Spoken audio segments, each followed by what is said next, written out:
Bonjour à toutes et à tous et bienvenue dans ce nouvel épisode d'Entourloupe dans l'Azimut, épisode numéro 7 déjà. N'est-ce pas Stéphane, c'est... Qui l'eût cru? Ça, le temps passe. 7, bonjour Antoine. Ouais, ça va 7, tu vas bien? Très très bien. Écoute, 7, un beau chiffre. Ça fait écho à plein de choses. Les 7 samouraïs, les 7 doigts de la main. 007. Et voilà, il est placé, James Bond. On l'aura placé. Très heureux d'être là pour ce nouvel épisode dédié à Apocalypto et donc par extension à Mel Gibson en tant que réalisateur. Tout d'abord, il s'agirait de vous remercier toutes et tous pour l'accueil que vous nous faites depuis notre arrivée en août dernier, mais aussi sur ces derniers épisodes. Depuis le début d'année, vous êtes de plus en plus nombreuses et nombreux à nous écouter et ça fait vraiment, vraiment chaud au cœur.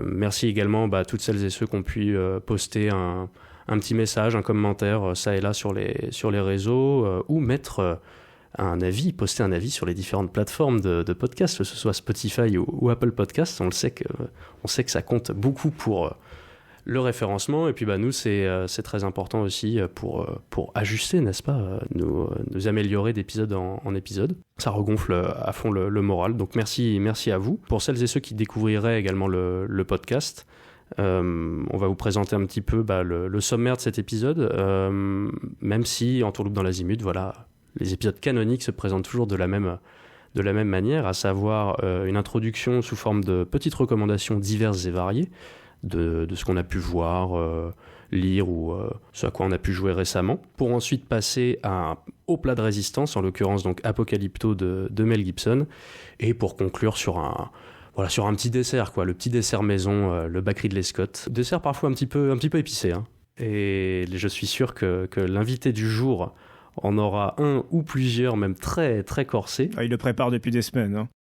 Et exactement, il nous tease. Cher invité, présentez-vous. Bonjour, je m'appelle Mergreen et je suis cinéphile, animateur de deux podcasts, Planet of the Tapes et l'Auberge des Darons. Planet of the Tapes, c'est un podcast qui parle de cinéma à travers ses supports vidéo physiques. Et l'Auberge des Darons est un podcast d'opinion qui n'a rien à voir avec le cinéma, où on débat avec mon collègue Rhône du podcast VHS et Canapé de sujets de société. On fait ça dans la bonne humeur et la bienveillance. Voilà. Multitâche de podcasts, tu te rends compte, cette polyvalence, Stéphane, ça force le respect. Ah non, mais là, on reste béat devant une telle pluralité, quoi. On a eu le plaisir d'être invité dans Planet of the Tapes, c'est comme ça qu'on s'est connus. Exactement. Moi, j'ai découvert votre podcast quasiment à sa sortie, et j'ai tout de suite été emballé. Et j'ai dit attends, des mecs comme ça, faut qu'ils viennent faire un tour chez moi. Et puis c'était plutôt sympa, je crois. Oh oui, en plus c'était pour parler de James Bond, donc on s'est pas fait longtemps prier, quoi. C'est vrai que James Bond, on en parle assez peu. On s'est dit tiens, une petite sortie de zone de confort, pourquoi pas, quoi, ça. Mais c'était un plaisir en effet de passer dans Planet of the Tapes et c'est un plaisir de te recevoir aujourd'hui pour cet épisode. Et avant qu'on mette les mains alors pas dans le cambouis, mais plutôt dans la dans la bidoche, avec la thématique du jour, est-ce que je sais pas, récemment Mergreen, tu aurais vu, lu, joué à quelque chose qui t'a plu, dont tu voudrais nous parler? Ouais. J'ai lu il y a longtemps, mais j'ai vu que ça venait d'être réédité un comics. Et ça a été réédité en intégrale. Alors c'est un comics qui date de 2010, en France ça a été édité en 12 tomes, et ça s'appelle Tony Chu, je sais pas si vous connaissez. Pas du tout. Ça ne me dit rien. Tony Chu, c'est un comics qui est écrit et dessiné par Lehman et Guy Laurie, et le héros, Tony Chu, est un asiatique. On est dans un futur dystopique, où suite aux multiples grippes aviaires, le poulet est devenu une viande interdite. Et donc Tony Chu fait partie de la brigade de répression contre les drogues et le poulet. C'est pas mal. Et il a un pouvoir, il est cybopathe. Quand il goûte un aliment, il connaît l'histoire de cet aliment. Incroyable ça. Et par exemple, quand il mange une pomme, il voit, à partir du moment où la graine a commencé à germer, toute l'histoire de l'arbre jusqu'au moment où elle a été cueillie. Et sauf que son pouvoir, c'est un peu une malédiction aussi parce qu'on lui demande de l'utiliser sur des victimes de meurtre. Donc il est obligé de goûter un doigt quand on trouve. Et ça donne des histoires complètement incroyables. C'est ultra barré. Là, je vous donne que le premier tome. Et c'est du comics qui se prend pas au sérieux. C'est pas des super-héros incroyables. Il y a plein de protagonistes qui ont des pouvoirs similaires. Et c'est très très drôle. J'adore les graphismes. Et je recommande vivement ce comics, qui est assez intelligent. Et surtout qui se prend pas au sérieux, qui est vraiment hilarant. Et je sais que c'est interdit, mais j'en fais une deuxième petite, vite fait, parce que je suis tombé dessus. Mais fonce. Bon, t'as été tellement efficace avec la première qu'il y a de la place, quoi. On voit les pros du podcast, ça trace, c'est... Ouais, ça trace, parce que là, je vais vous parler d'un comics, et je vais pas vous le dévoiler, c'est des dessins, tout ça. Par contre, un truc qui dure un quart d'heure, et ça s'appelle Batman Broken Promise. C'est un film d'animation, mais c'est un fan-made. Et ce qui implique un fan-made, c'est qu'il n'y a pas énormément de moyens, compensé par une réal aux petits oignons et un design nickel. C'est une vraie aventure de Batman courte, avec une intrigue et de la baston, il y a de la Batmobile, il y a des ennemis qu'on connaît. Ça sort vraiment des sentiers battus, c'est très très beau. Et ça fait du bien, c'est rafraîchissant, parce que c'est quand même des franchises qui sont usé jusqu'à la corde. Ouais. Moi, j'étais un fan de Batman et maintenant je peux plus encadrer. Et ce truc-là m'a vraiment donné envie de me replonger dans des choses que j'ai aimées. Et c'est très très bien. Donc. Tu disais film d'animation ou pas du tout ? Film d'animation. Ah, c'est un film d'animation, d'accord. Et donc. Tu le placerais comment ? Là, je reviens tout de suite moi sur des trucs qui me touchent perso de mon enfance, mais par rapport à la série animée, par exemple Batman, c'est quelque chose qui serait assez nostalgique de ça ou qui s'en éloigne beaucoup ? C'est ultra plus violent.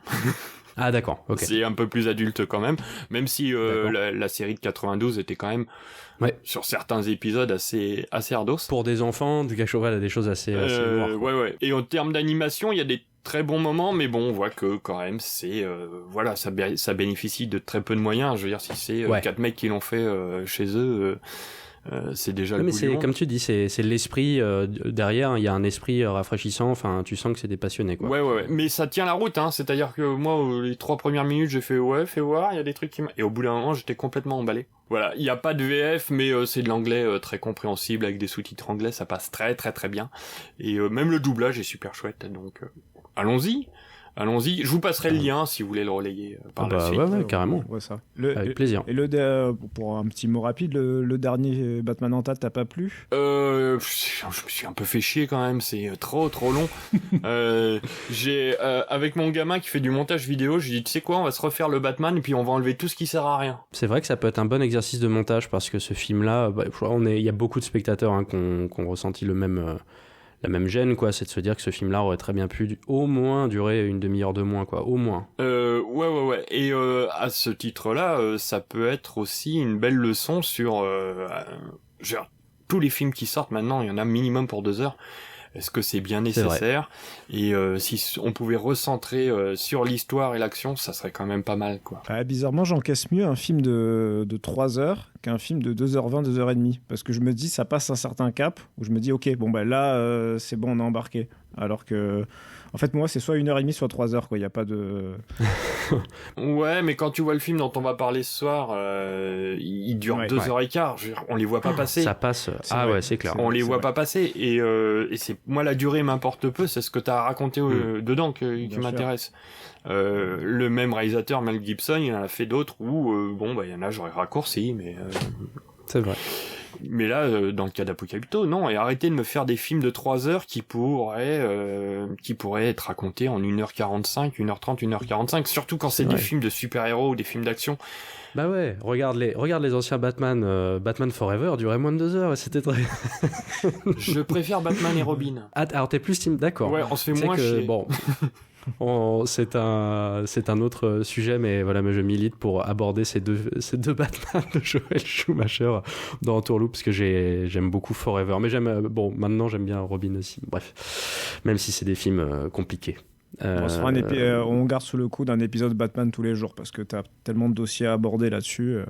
Ouais, les comics, les jeux que je trouve géniaux absolument. Et les jeux, quoi, ouais. Voilà. Merci beaucoup pour ces recommandations. Stéphane, est-ce que de ton côté, tu as t'as des choses t'ont plu récemment? Ouais, j'ai envie de mettre la lumière sur un truc sur un pan d'un truc ultra connu mais qui est pas très connu. Si je vous parle de Andrzej Sapkowski, ça vous parle? C'est quelqu'un de ta famille? Ouais, Moyen à titre perso. Antoine, tu vois de qui je parle? Oui, je me doute. Alors, Andrzej Sapkowski, pour ceux qui ne savent pas, est l'auteur de la saga du Sorceleur, beaucoup plus connu pour ses adaptations en jeux vidéo, à savoir la trilogie The Witcher, qui a eu un énorme succès, notamment avec le 3e opus à travers le monde, qui a contribué à la renommée de la saga des romans, donc des romans polonais comme le nom de l'auteur l'indique, qui a été adapté récemment en série Netflix. Je vais pas en parler parce que ta série de cœur. C'est ça, non, parce que le but c'est de parler de choses qu'on aime, et cette série est catastrophique sur plein de points. Il y a pas la peine de s'étaler. C'est d'une laideur. Pas s'étaler dessus, c'est moche, c'est complètement moche, c'est mal écrit, etc. Voilà, je pense que même les adaptations polonaises d'il y a 20 ans sont beaucoup mieux, et c'est beaucoup dire, parce que si vous vous amusez à chercher des vidéos de l'adaptation polonaise, c'est aussi gratiné, mais je pense que c'est beaucoup plus rigolo à regarder. Quoi qu'il en soit, je voulais parler de Monsieur Sapkowski, parce qu'il a écrit une autre petite saga à côté, qui s'appelle en français la trilogie Hussite, donc Narenturn en polonais, c'est un nom propre. Elle est assez géniale pour les fans d'Heroic Fantasy, mais parce que celle-ci se passe, il a écrit après le succès du Sorceleur. Elle se passe dans notre monde au XVe siècle, dans la Bohème, quoi. Et en fait, c'est assez génial, parce que Sapkowski, il a une culture de l'histoire médiévale qui est faramineuse, qui est astronomique, qu'il a mis à profit pour établir l'univers du Sorceleur, et ça se sent, quoi, parce que l'univers est empreint de symbolisme, de mythologie slave, de plein de trucs, quoi. C'est un monde qui est vraiment très cohérent et très réaliste, et tu sens que ça le trottait, qu'il avait besoin de mettre toutes ses connaissances là-dedans, quoi. Et donc en fait il a écrit cette trilogie qui est, en fait, c'est pour ça que j'en parle, qui est seulement, enfin, depuis 2 ans, traduit en français. Il n'y a que les 2 premiers tomes qui sont sortis aux éditions Bragelonne. Donc, c'est la trilogie Hussite, je le rappelle. Le premier tome, c'est la Tour des Fous. On n'est plus avec Geralt, le chasseur de monstres badass. On est avec un jeune homme qui s'appelle Rennevane, qui est un jeune alchimiste, soigneur, herboriste, quoi. Donc on n'est plus dans le chasseur. Mais voilà, il aime bien courtiser les femmes des nobles, ce qui lui vaut pas mal d'emmerdes. Et en fait, c'est juste un gars qui se retrouve en pleine révolution hussite. Pour le situer rapidement, c'était une période, en gros, où il y avait des réformes en République tchèque, et il y avait une grande guerre de religion, en gros. Donc il y a énormément de factions qui se battent, c'est très touffu. Et lui, Rennevane, se retrouve en fait en prise avec l'Inquisition, les nobles, le mari de la femme avec qui il a eu une aventure, des mercenaires, etc. Il se retrouve embarqué dans une histoire, il lui arrive que des merdes, et il y a aussi une petite part de fantastique. C'est-à-dire que c'est dans notre univers, d'accord, mais il y a une petite touche de fantastique qui est très très plaisante. C'est un traitement que j'aime beaucoup, et c'est surtout plaisant à lire, quoi. Sapkowski, il est vraiment très fort, parce que c'est un ton qui est à la fois épique et très léger. Il y a beaucoup d'humour, en fait, il y a une certaine légèreté, c'est vraiment plaisant à lire. Mais je mets une petite mise en garde, c'est très touffu. C'est-à-dire qu'en fait, il se lâche complètement. Il y a des dizaines et des dizaines de personnages, et il met le nom de tout le monde, il met même le nom de personnages qui ont vraiment existé. Donc voilà, il faut s'accrocher un peu. Soit il faut se laisser porter, soit il faut vraiment prendre des notes, être très concentré, quoi. Mais c'est vraiment, voilà, c'est très compact. Il y a beaucoup de citations latines. Vraiment, on sent que c'est écrit par un passionné de cette époque. Et vraiment, voilà, pour ceux qui ont aimé l'univers et le style du Sorceleur, je recommande vivement ça. Et par extension, ceux qui ont aimé les jeux The Witcher, je leur recommande vivement de lire la saga du Sorceleur, parce que c'est juste une saga formidable, quoi. C'est 7 tomes, mais ça se lit avec un grand plaisir. Et c'est comment dire, les jeux sont des adaptations fidèles du livre, ou quand même dans dans les romans, tu vas avoir plus de détails, des choses différentes. Ça vaut quand même le coup de se replonger dans les jeux romans. Sont canoniquement, selon les créateurs des jeux, sont placés après la saga. D'accord. Ah oui, d'accord. C'est une réinterprétation. Selon eux, voilà, il s'est passé tout ce qui se passe dans la saga. Et ça se passe après. Donc les joueurs vont découvrir de nouvelles histoires, quoi. Du coup, on n'est pas inquiet pour Geralt, on suppose qu'ils vivront à la fin, quoi. Pas vraiment, c'est un peu plus D'accord. complexe que ça, j'en dis pas plus, quoi. Mais alors pour te dire, je crois qu'au départ, Sapkowski n'avait pas vraiment reconnu les jeux comme canon. Ils s'en foutaient un peu, en fait. Oui, ça rappelle Ferrari, ce que tu nous disais dans des épisodes précédents, tu sais, comme Ferrari, ouais, je m'en fous, et puis le jour où ça cartonne, finalement, je veux bien être associé. Voilà, oui, il s'en foutait complètement il voulait pas toucher des bénéfices sur les droits du jeu. Il a dit, payez-moi juste les droits et foutez-moi la paix, ça marche pas les jeux vidéo. Bon, c'est un vieux monsieur, il y croit pas trop, quoi. Puis après, il a vu le succès du 3, il a dit, non, mais en fait, pardon, et tout. Alors, il y a une histoire de procès et tout, apparemment, ça va mieux. Mais bref, il a pas fait la même erreur avec la série. Mais, juste pour finir, même si ça se passe après et que c'est pas spécialement reconnu par l'auteur, les jeux sont vraiment faits avec un grand amour et une grande connaissance des livres. C'est-à-dire que vraiment, si on aime les livres, l'esprit est vraiment très justement foutu dans les jeux, quoi. Ce qui n'est pas, à mon goût, le cas de la série Netflix. J'ai tenu un demi-épisode. J'ai dit non, c'est bon. J'ai tenu 2 saisons parce que j'ai vraiment un amour immense pour cet univers, mais c'était encore pire, justement. C'était encore plus dur, quoi. Et justement, si tu l'aimes, ne regarde pas. Hein. La 3e saison, je ferai pas la même erreur. Hein.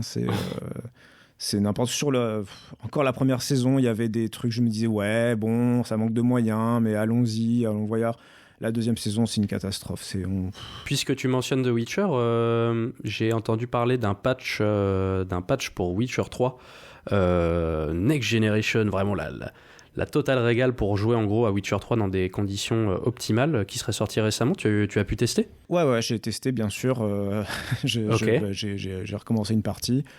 C'est très très chouette, ça fait très très plaisir d'avoir les 60 FPS, même le ray tracing si on veut, c'est très beau, ça a bien vieilli. Voilà, enfin, pour moi, tu sais l'amour que j'ai pour cet univers et ce jeu-là. Pour moi, c'est une très très bonne occasion de se lancer ou de se relancer dans ce jeu qui est vraiment plaisant et qui fait du bien à voir, quoi. En fait, c'est les choses qu'on a envie de voir de cet univers, quoi. Contrairement à la série. Voilà, j'ai encore. Ça marche, c'est noté. Et puisqu'on est dans le jeu vidéo, Antoine, je crois que tu veux pas vraiment nous parler jeu, mais tu veux nous parler de quelque chose en rapport, une nouvelle lumière là-dessus. Une lumière qui vient de renaître un peu, j'ai envie de dire. Exactement, tout à fait. Pas directement un jeu comme tu le dis bien, mais bel et bien une émission. Une émission alors sur le jeu vidéo, mais plus globalement en fait sur la pop culture japonaise, et avec une grosse emphase sur le jeu vidéo japonais, et comme tu dis, qui renaît un petit peu de ses cendres, puisqu'on vous en avait parlé, on a déjà mentionné le site Gamecult ici dans Tourloupe dans l'Azimut, et il se trouve que le site Gamecult a subi de nombreux mouvements, on va dire, pour rester poli, l'année dernière, avec des rachats, etc., et un départ massif d'une très grande partie de la rédaction, ce qui fait que de nombreuses émissions ont dû s'arrêter du coup suite à ces départs-là, et notamment une émission qui s'appelait Gaijin Dash et qui se proposait chaque mois en fait de parler d'actualité de jeux vidéo japonais. Et après cette triste nouvelle, vraiment, parce qu'il y a des gens qui étaient là-bas depuis plus de 20 ans, quoi. Et moi, c'est un site que je fréquentais énormément. Et on a eu une très bonne nouvelle en ce début d'année avec la création donc d'une nouvelle émission qui s'appelle Sumimasen Turbo. Émission totalement gratuite sur YouTube, une émission mensuelle, et qui se propose pour le coup de parler donc de jeux vidéo japonais, mais plus globalement de pop culture japonaise, donc potentiellement de manga, de films, d'animés, même de mode, etc. Et qui reprend donc un trio de journalistes, donc Nicolas Verlet, Grégoire Hello et Daniel Andreev, chacun vétérans, se décrivant comme vétérans de la presse vidéoludique, et vraiment des gens absolument passionnés et passionnants, et qui ont une complicité, voilà, ils se connaissent depuis plus de 20 ans, je pense, et ça se ressent, ce qui fait que c'est un vrai régal chaque moi de les retrouver. Et donc ça sera une émission mensuelle. Vous pouvez d'ores et déjà trouver donc sur YouTube un premier live. Ils ont fait un live un peu de création, de lancement d'émission, qui se propose de faire un bilan de l'année jeux vidéo japonais, bilan de 2022. Et voilà, on aura une émission par mois. À noter qu'ils ont lancé également un Patreon, en fait, pour leur chaîne. Donc pour les néophytes, un Patreon, qu'est-ce que c'est ? C'est tout simplement une manière, une plateforme de financement participatif qui vous permet de donner ce que vous voulez, en fait, ou du moins à plusieurs paliers. Vous pouvez donner, je crois que ça commence à partir de 1 euro ou 3 euros jusqu'à 25 euros par mois. Et en fonction du nombre de donateurs, ils vont pouvoir, ça va débloquer en fait des paliers et donc du nouveau contenu. Ce qui fait que s'il y a beaucoup de gens qui donnent, on va avoir le droit donc à de nouvelles émissions, peut-être en live, où on va les voir jouer à de vieux jeux vidéo rétro. Je crois qu'il y a un palier qui est bientôt atteint d'ailleurs, pour les voir partir au Tokyo Game Show, donc qui est un événement très important dans l'année vidéoludique. Bref, c'est hautement recommandable. Moi, c'est vraiment des journalistes et des personnes que j'aime beaucoup et dont je suis le travail depuis des années, et donc je suis très très heureux de leur retour. À noter aussi que Sumimasen Turbo donc, est disponible gratuitement sur YouTube, mais alors je sais plus si c'est gratuit ou pas, mais qu'il y a la version podcast en fait, donc trouvable sur les plateformes habituelles. Donc si vous aimez de manière générale, évidemment il y a quand même une grosse emphase mise sur le jeu vidéo japonais de surcroît, mais la culture japonaise, parce que voilà, Grégoire Hello par exemple, pour ne citer que lui, il est éditeur de manga en parallèle, enfin même pas en parallèle, c'est son activité principale. Ils sont quasi tous bilingues, je crois, japonais. Enfin, c'est des gens qui ont beaucoup voyagé au Japon. Donc, même en parlant de jeux vidéo, c'est ça qui est passionnant. Et ils font énormément de digressions. Ça te rappellera peut-être quelque chose, Stéphane. Mais beaucoup de digressions. Et justement sur la société japonaise également, quoi. Donc ou sur l'histoire du jeu vidéo. Enfin, sur des thèmes plus amples que le jeu qu'ils sont en train de traiter, quoi.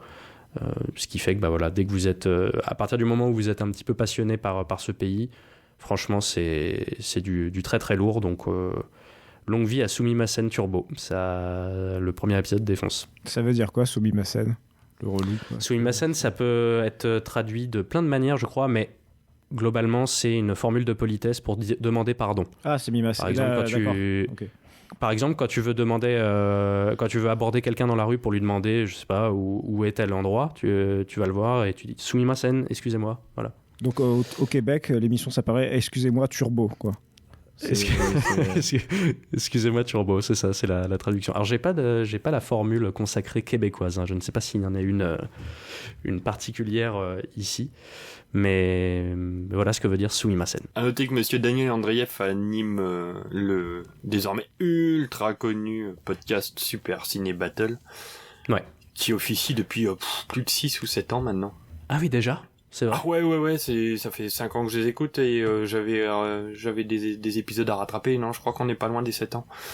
Et mais tu vois, c'est ça qui est chouette dans leur parcours respectif. Par exemple, Daniel Andreev, tu vois, en effet, il de par ses autres activités donc de podcast, comme tu le mentionnes, au sein de l'émission, il va être amené aussi à parler de ça de temps en temps, à parler des films occidentaux aussi qu'il voit, par exemple, et même si ça parle quand même beaucoup de Japon, à faire un peu le bilan ou le comparatif avec des jeux occidentaux, etc., quoi. Ouais. Mais c'est vrai que c'est quelqu'un de passionnant également, ouais, qui a une grosse présence podcastique, puisqu'il y a le podcast After Eight aussi, qui parle de pop culture. Ouais. Tout à fait. Merci messieurs pour vos recommandations. Il va être l'heure de passer au plat de résistance de ce mois-ci, à savoir le formidable Apocalypto de Mel Gibson.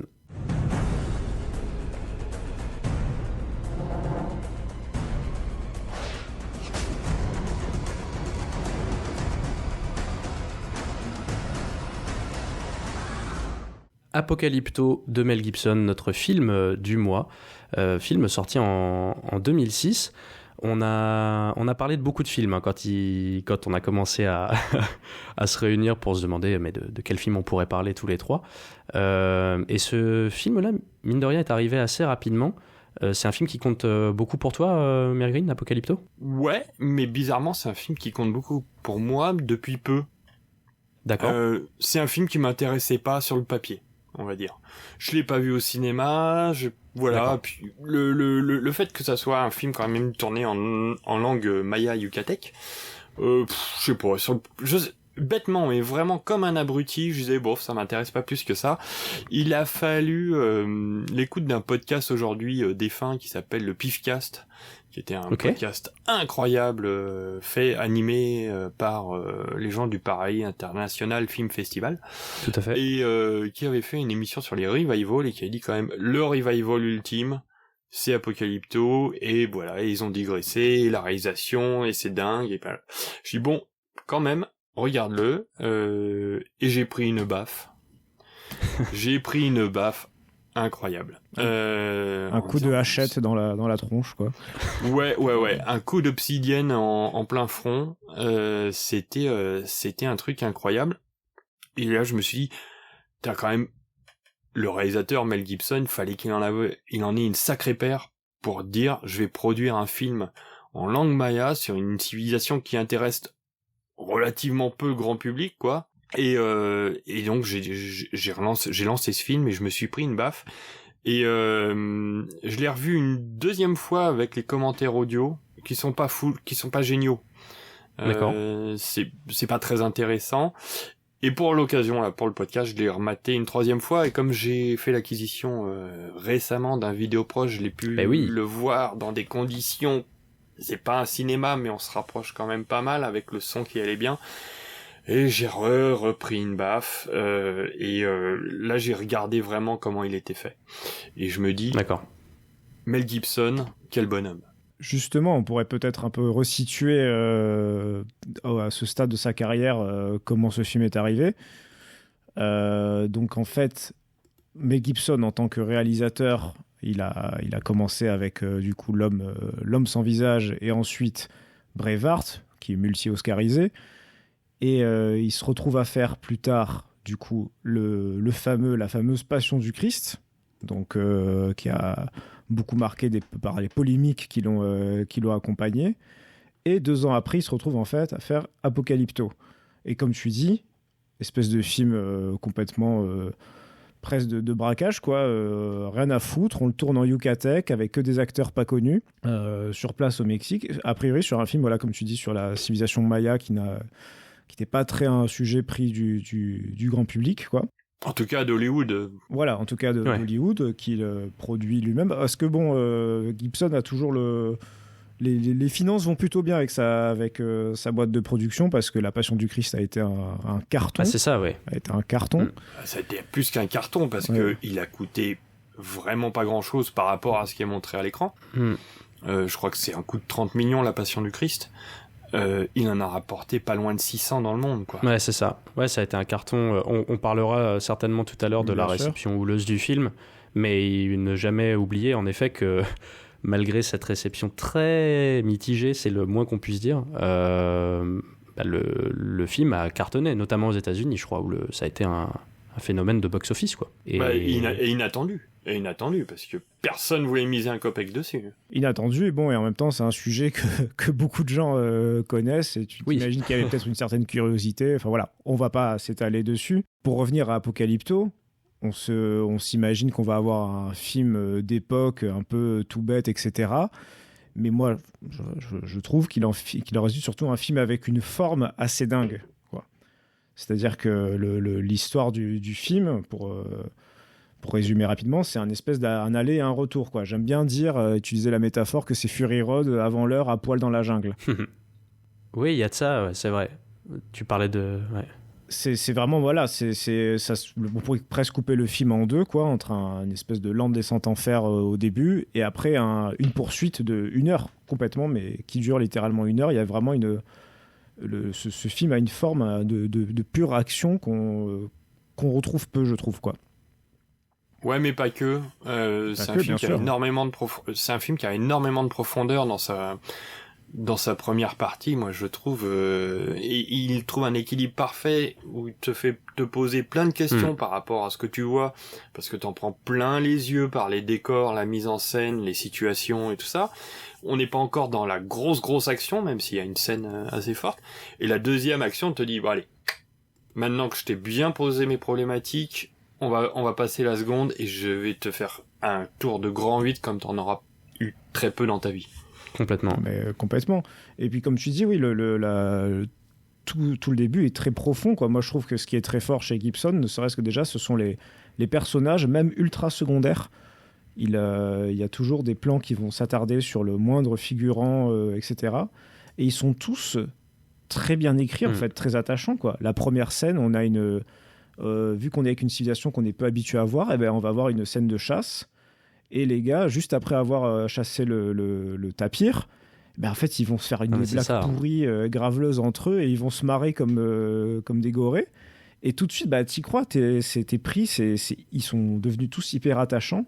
Chaque personnage, tu retiens pas les noms, mais tous tu les retiens, direct, je veux dire. Bah, cette scène-là, elle est essentielle parce que il t'embarque sur un truc historique qui est censé se passer en 1502. J'ai vu cette date. D'accord. Écrite quelque part, on s'en fout un peu, quoi.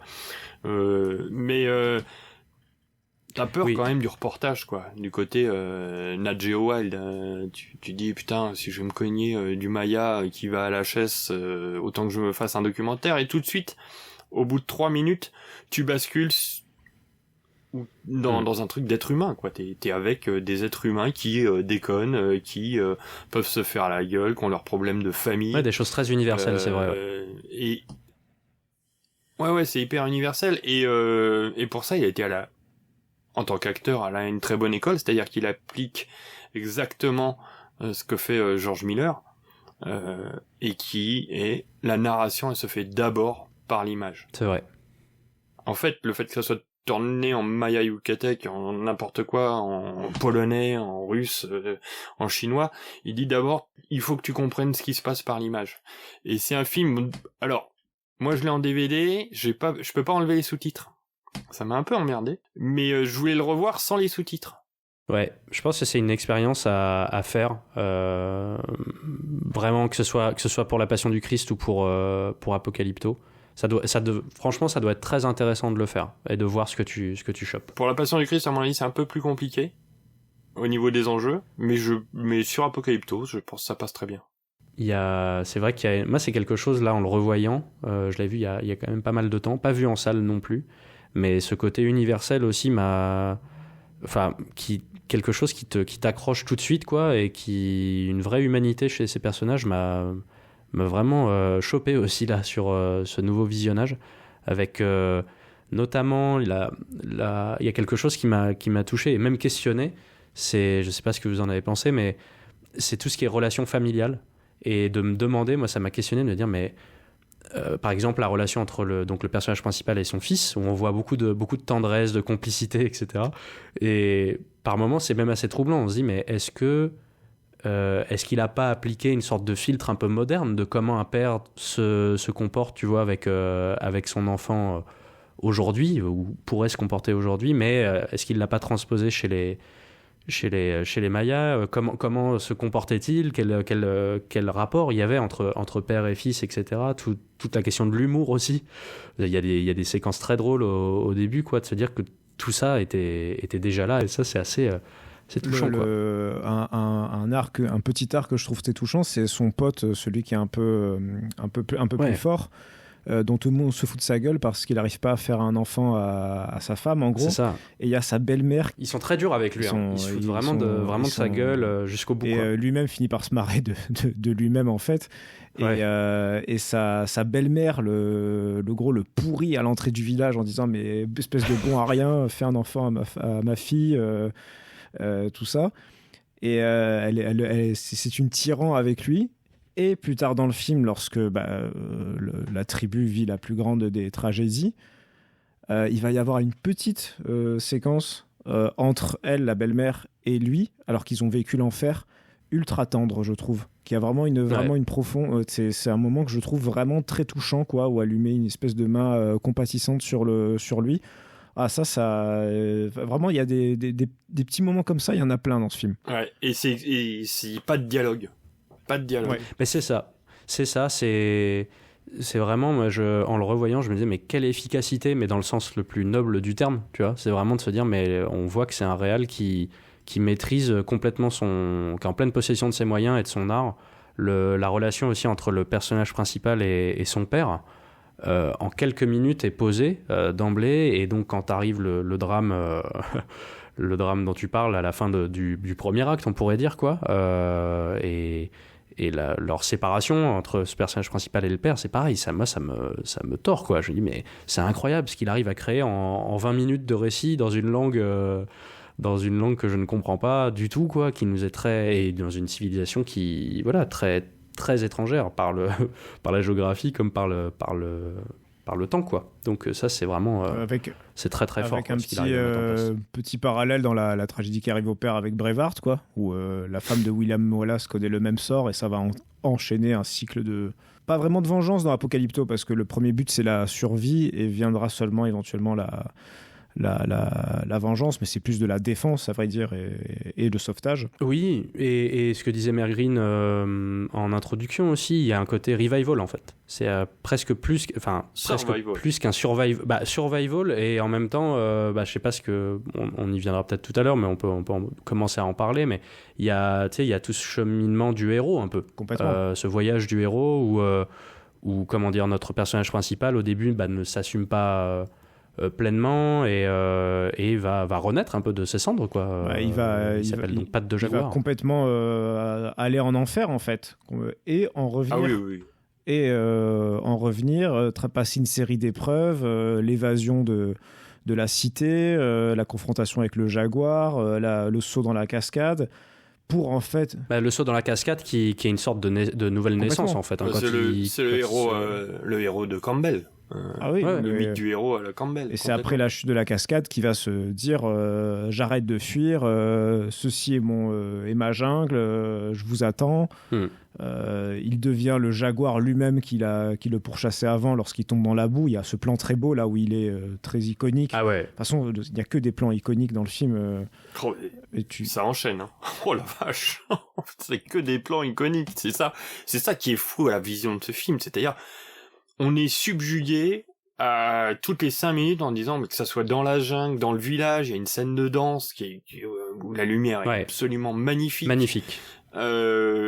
On enchaîne avec une scène d'action qui est bien costaud, les chorégraphies sont nickel.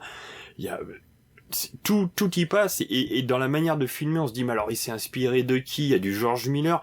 Moi j'ai pensé à du Herzog dans le début. Pour ceux qui ont vu Fitzcarraldo et Aguirre la colère de Dieu, sur la manière de filmer la jungle et puis le côté âpre quand même, on se dit ok, ces gens-là ont l'air heureux dans leurs conditions, enfin bon, faut quand même aller chasser du tapir. Ouais, c'est ça. Hein. Alors après, je sais pas si on l'aborde tout de suite, si vous voulez le faire plus tard, surtout le côté civilisation, parce que c'est quand même l'ouverture du film. Oui, bien sûr. C'est vrai qu'il y a un carton il y a un carton qui d'introduction. Dit exactement, une grande civilisation n'est conquise de l'extérieur que si elle est détruite de l'intérieur. Boum, tu ouvres là-dessus. Et là tu dis, alors ouais... c'est possible, développe. Ah oui, d'accord. Et il développe. Ça qui est magnifique, il développe bien. Tout le parcours de la transformation, l'évolution de Patte de Jaguar, le héros, sur fond de l'effondrement de cette civilisation-là, quoi. Cette civilisation-là qui, quand même, là, la dernière fois que j'ai vu, j'ai pas arrêté de me dire, putain, mais il est en train de nous parler de nous. Ah oui, bien sûr. Complètement. Il parle de ce que t'appliques. Alors, il est dit que ça a été tourné sous l'ère Bush, je crois. Oui, c'était 2006, donc Obama c'était 2008, et que c'était un message qu'il envoyait à Bush. Je suis désolé, le message tu peux le prendre aujourd'hui. Hein. Ça marche très très bien sur plein de thèmes. Et la manière dont ils arrivent. Est-ce qu'on raconte l'histoire un peu? Vous voulez qu'on le fasse par étapes en en tranche, premier acte, deuxième acte, troisième acte? Oh, tu peux y aller. On l'a déjà un petit peu évoqué de toute façon, quoi. Mais Parce que voilà, ils sont dans leur village et puis ils se font attaquer, ils se font capturer, et arrive la deuxième partie où je trouve que ça ressemble vaguement à une déportation quand même. complètement. Ouais. Je veux pas faire mon point Godwin tout de suite, mais ça ressemble quand même à ça. Puis il y en a même d'autres qui reviennent plus tard. Et avec un voyage ultra dur, avec des gens qui meurent sur la route et tout ça. Et donc on voit qu'en fait c'est une civilisation qui se phagocyte elle-même. Ils appartiennent à la même civilisation, sauf qu'il y a des urbains et puis des ruraux, ouais. Et que les urbains phagocytent les ruraux pour leur plaisir et leur fonctionnement, quoi, en gros. C'est-à-dire qu'ils se font capturer par les gens de la grande cité maya et en vue d'être sacrifiés pour honorer un dieu quelconque, on va dire. Parce qu'il y a des épidémies qu'on voit. Il y a la variole, je crois, ouais, à l'extérieur de la ville. Donc on imagine que ces sacrifices-là seraient pour calmer les dieux, pour soulager ce problème-là. Il y a de ça. Et alors, on parlera peut-être tout à l'heure aussi d'un podcast moi que j'ai pu écouter en parallèle du visionnage, etc. Donc, qui s'appelle Passion médiéviste, où ils ont parlé un petit peu. Il y a eu un épisode fait sur les Mayas, et une des raisons qui pouvait expliquer, et c'est très logique, hein, le fait qu'une ville ou qu'une tribu, je sais pas si tribu est le bon mot, je suis vraiment navré, mes connaissances en histoire sont vraiment minimes, attaque une autre tribu ou un village. C'est lié notamment au problème d'agriculture, au fait que les rendements sont pas assez grands. Et je trouve que ça, on le voit pas mal, notamment dans leur voyage, quand ils se font capturer. Quand ils arrivent, plus ils arrivent dans la ville, plus on arrive sur des paysages déserts, des champs complètement laissés, soit brûlés, puis après des sortes de carrières, etc. Donc on peut imaginer aussi, tu vois, alors qu'eux, ils étaient vraiment dans une jungle un peu luxuriante, quoi. C'était chasse et cueillette, mais la scène que tu et c'est ce qu'on voit d'ailleurs au début du film. Ouais, la scène que tu décris quand ils arrivent et qu'on voit les différentes strates qui les mènent jusqu'à la ville. Pour moi, c'est la meilleure scène du film. C'est-à-dire où on voit ce qu'une civilisation est capable de faire, de produire pour la richesse et le pouvoir. C'est un film ultra politique, en fait. C'est ultra politique, et donc ça commence par la déforestation parce qu'il faut construire la cité. C'est ça.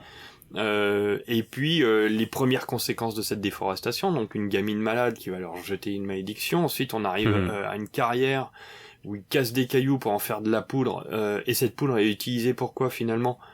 Pour les apparats de cette cité. C'est-à-dire, c'est du plâtre, quoi, pour faire des murs bien lisses. On enchaîne sur un espèce d'entre-deux où c'est les pauvres qui vivent autour de la cité, les banlieues, comme on en a finalement aussi. C'est-à-dire que c'est la masse qui travaille et qui subit la pollution due à la déforestation, la carrière, tout ça. Et puis, plus on se rapproche du centre, et plus on va vers quelque chose de luxuriant. Moi, la fin, je veux dire...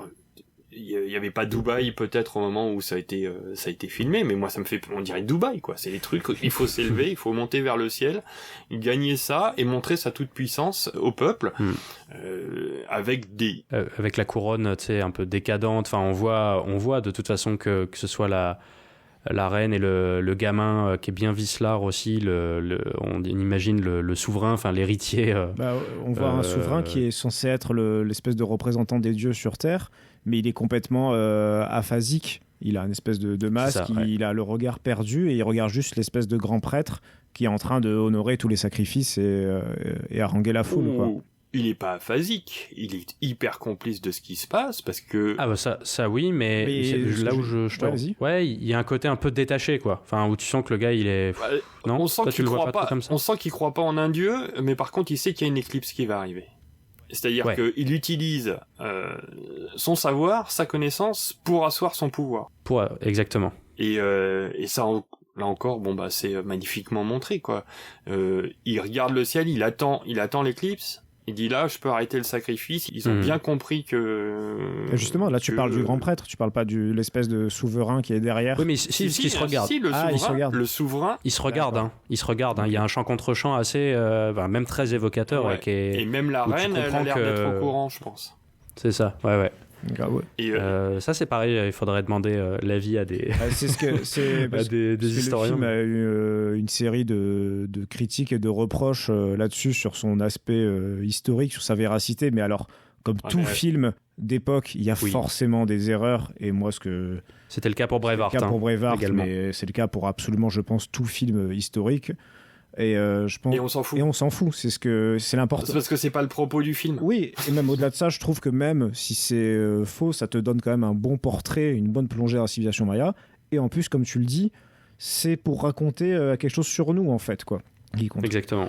Et une des critiques principales, je me souviens pour le coup de la sortie, c'était les sacrifices. Alors ça, oui, on peut le dire, mais alors, a priori, si vous êtes arrivé jusque-là où vous nous écoutez, c'est que vous avez vu le film.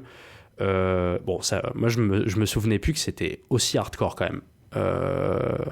Alors, après, ça dépend, j'imagine, des sensibilités de chacun, mais j'avais oublié quand même que ce soit suggéré ou pas, la violence, elle est vénère quand même dans le film, que ce soit les sacrifices. Ah bah le bonhomme, il a un truc comme avec ça, quoi. Alors pour avoir vu les deux à peu d'intervalle, je trouve que La Passion du Christ est beaucoup plus violent que c'est vrai. Apocalypto. Complètement. Ouais. Non, je suis tout à fait d'accord. Mais ouais, ça m'a quand même surpris. Et ouais, pour revenir juste, en effet, le point de discorde avait été sur le nombre de sacrifices, quoi. De se dire qu'on pouvait croire, en voyant le film, que les Mayas sacrifiaient à tour de bras, comme on voit dans le film, à savoir à la chaîne, quoi. Or, et donc là, ça me permet de citer, de vous recommander chaudement le podcast Passion médiéviste, avec l'épisode sur les Mayas, puisque apparemment, après, les Mayas, c'est quand même une civilisation qui a duré des siècles et des siècles, des siècles et des siècles. Donc ça serait en effet erroné de dire que les sacrifices étaient monnaie courante chez les Mayas, puisque pendant des siècles et des siècles, ça n'a pas été le cas. Cependant, il paraîtrait, je mets toutes les précautions oratoires pour dire que sur la fin de civilisation, proche de leur fin, les sacrifices se sont très nettement accélérés, quoi. Et je pense qu'en fait, c'est ce que nous montre de toute façon, c'est dit dès le carton initial, mais c'est ça, en fait, c'est de montrer une civilisation qui devient folle, en fait, quoi, et qui dégénère, en fait, complètement, quoi. Donc ça sert le propos, et oui, c'est certainement mis en scène beaucoup plus, etc. Mais ça sert complètement le propos. Et à savoir, et ça c'est une petite anecdote donc, que j'ai apprise en écoutant le podcast, que les sacrifices, on va dire quotidiens, puisqu'il y avait des sacrifices justement pour quand il y avait des périodes de maladie, comme tu disais Stéphane, ou des problèmes de rendement via l'agriculture, on pouvait ponctuellement sacrifier notamment des enfants. C'est mieux. Voilà, mais c'était en fait c'était le plus gros sacrifice que tu puisses faire, en fait, quoi, de sacrifier ta descendance, quoi. Mais c'était rarissime, donc pendant des siècles. Et sinon, les sacrifices beaucoup plus communs, à savoir quotidiens, et alors là accrochez-vous messieurs, c'était le souverain, en fait, le seigneur qui faisait ça, et c'était, en fait, il se perçait le prépuce quotidiennement avec, je l'ai noté, ce qu'on appelait l'aiguillon de raie. Voilà. Et donc, il se perçait le prépuce tous les jours pour recueillir le sang, voilà, qui coulait, et faire ce sacrifice quotidien. Voilà. Donc, d'accord, ça a très vite dérapé dans ce podcast. Mais mais c'est très... Ce sont des faits historiques. J'avais cru voir en faisant des petites recherches succinctes qu'en effet, beaucoup des sacrifiés pouvaient être en effet de la noblesse et là, comme tu dis, c'est le souverain qui s'inflige des trucs, que c'était pas des ruraux, comme tu le dis, Mergreen, qui ont été pris dans la jungle au hasard pour honorer la chose. Sachant que voilà, encore une fois, les recherches plutôt récentes avec les nouvelles technologies qui arrivent montrent que sur la fin, je crois que ça s'appelle l'ère classique, si ma mémoire est bonne, c'est vraiment la fin des Mayas, de la civilisation. Là, c'est parti complètement en vrille avec sacrifice de personnes âgées, d'enfants. Voilà, c'est une forme de décadence peut-être, je sais pas, mais ou de désespoir total qu'on voit donc bien très bien dans le film. Encore une fois, je tiens à le répéter. Même si le film n'est pas exact là-dessus, c'est un formidable portrait de notre civilisation, et même pour les Mayas, je trouve que c'est une formidable porte d'entrée. Qui sait si dans 20 ans, il y a un autre film sur les Mayas? C'est sûr que ce sera différent parce que les films historiques d'il y a 20 ans ne sont plus du tout les mêmes qu'aujourd'hui parce qu'on fait sans cesse des découvertes et on réévalue tout le temps les époques. C'est sûr que ce sera différent, mais ça n'en reste pas moins un film qui est vrai, quoi. Aussi bien dans sa forme que dans son propos, quoi. Tout à fait, et puis comme le disait Mergreen en introduction aussi, avant toute chose, et moi je trouve que c'est sa plus grande qualité, c'est un film qui se passe donc pendant cette période-là, mais qui n'oublie jamais ce qu'il est, à savoir un survival et un revival de personnages. Donc vraiment, qui n'oublie jamais son récit initial, et c'est sa plus grande force. Comme tu le disais, Mergreen, on ne regarde pas un documentaire sur les Mayas, on suit une histoire, quoi. Et le cadre est en effet exceptionnel. Moi perso je n'avais jamais vu ça, quoi, et bien sûr que tout ça sert le film et l'expérience cinématographique, mais on sent que Mel Gibson derrière il veut raconter son histoire, quoi, et il lâche pas ce perso. Il y a même des petits passages qui te renvoient directement à ce que nous on fait dans nos sociétés. C'est-à-dire qu'à un moment on voit que il y a une femme âgée qui est pas destinée à être vendue comme esclave comme les femmes de la tribu, et elle se fait envoyer chier, quoi. Les vieux, ça ne les intéresse pas, ils sont pas productifs, ils peuvent rien faire. Donc ils disent à la vieille, tu dégages, tu retournes avec les pauvres et tout ça, ça ne nous intéresse pas. Et on voit aussi, au fur et à mesure qu'ils avancent, les gens sont de plus en plus en tenue d'apparat, avec des couleurs. Les costumes sont à tomber par terre. Ouais. Ah ouais. Tu vois le soin apporté à chaque figurant. Et on voit un groupe de nanas qui sont tatouées, maquillées, qui se moquent d'un gamin en lui jetant un bout de viande et tout ça. Et là, on dirait des influenceuses, quoi. Elles sont ridicules. TikTok chez les Mayas. TikTok chez les Mayas. Ah, et dans ce passage, il y a je l'ai vu là, mais c'est hyper furtif. Il y a une référence à Mad Max, mais alors direct. Ah, d'accord. Et on voit un moment un mec assez balèze porter un petit être difforme. Oui. Ah oui, un nain c'est vrai. difforme. C'est Maître Bombe dans Mad Max 3, au-delà du Dôme du Tonnerre. Et d'ailleurs, il y a un personnage assez similaire dans Mad Max 4 aussi. Tu sais, dans Fury Road, il y a un des frères, parce que je crois que c'est toute une fratrie, un des fils d'Immortan Joe qui regarde dans sa longue vue, là, et qui en effet, qui fait penser à ça. Mais même, tu sais, la gamine... je sais pas si elle est pestiférée mais infectée qui balance sa prophétie. Moi, m'a fait beaucoup penser à l'enfant de Max 2, je crois. Tu vois, il y a des filiations de toute façon. Question sur cette gamine. Elle aurait effectivement une maladie qui fait penser à la variole ou un truc. Et est-ce que les Espagnols auraient pas déjà débarqué? J'ai une théorie là-dessus sur 2 points. Premier point, c'est la première rencontre qu'ils font dans la jungle avec l'inconnu et qui a peur. Et on voit qu'il a peur et il dit le danger arrive derrière nous. On pense que ce sont ceux qui vont venir les attaquer après. Moi je dis peut-être qu'en fait c'est pas eux. Ça serait bien les Espagnols qu'ils auraient rencontrés. Et en déjà. plus, ils troquent du poisson contre des trucs. Donc ils viennent de la mer. Ils viennent de la mer. Donc c'est pas idiot du tout ce que tu dis. Ouais. Et alors c'est jamais dit, c'est jamais expliqué, mais dans le film, on pense qu'il s'agirait directement des, je vais les appeler les urbains parce que c'est des Mayas aussi, donc ceux de la ville qui viennent chercher des gens pour le sacrifice, mais ils viennent le faire ponctuellement, ils pourchassent pas particulièrement une tribu plus qu'une autre, quoi. Ce qui les intéresse, c'est de choper des gens. Et je me demande si en fait la première tribu qu'ils croisent, c'est en fait ils avaient peur des Espagnols, enfin des conquistadors. C'est une théorie et on n'a pas la réponse, hein, mais je me dis pourquoi pas. C'est-à-dire qu'il y a déjà un danger, mais on sait pas lequel c'est. Me plaît beaucoup cette théorie, et je trouve que cette scène de la rencontre avec ces gens-là qui fuient, qui leur demandent de passer la jungle, enfin je trouve que c'est génial à quel point tu comprends tout de suite comment sont les rapports dans ce genre de société rurale, c'est-à-dire cordial mais méfiant. On entraide tout de suite, ils font du troc instantanément. Ils donnent ça, on se passe de la bouffe pour acter le truc. On se donne une cuisse de tapir, on prend 3 saumons. Non mais c'est extraordinaire comment c'est fait. Et puis tu vois la gueule. Et contrairement au cochon, tout n'est pas bon dans le tapir. Surtout pas les testicules a priori. Mais les alibofis de tapir, quoi. Les alibofis du Mexique.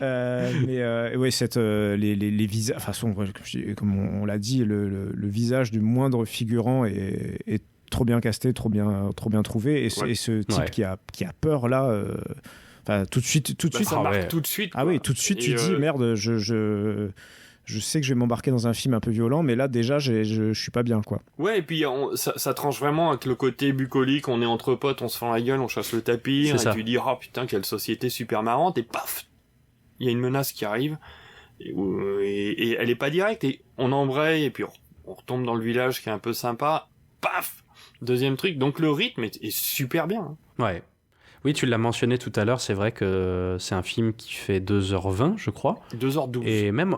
pardon, ouais, 2h, une vache 2h12.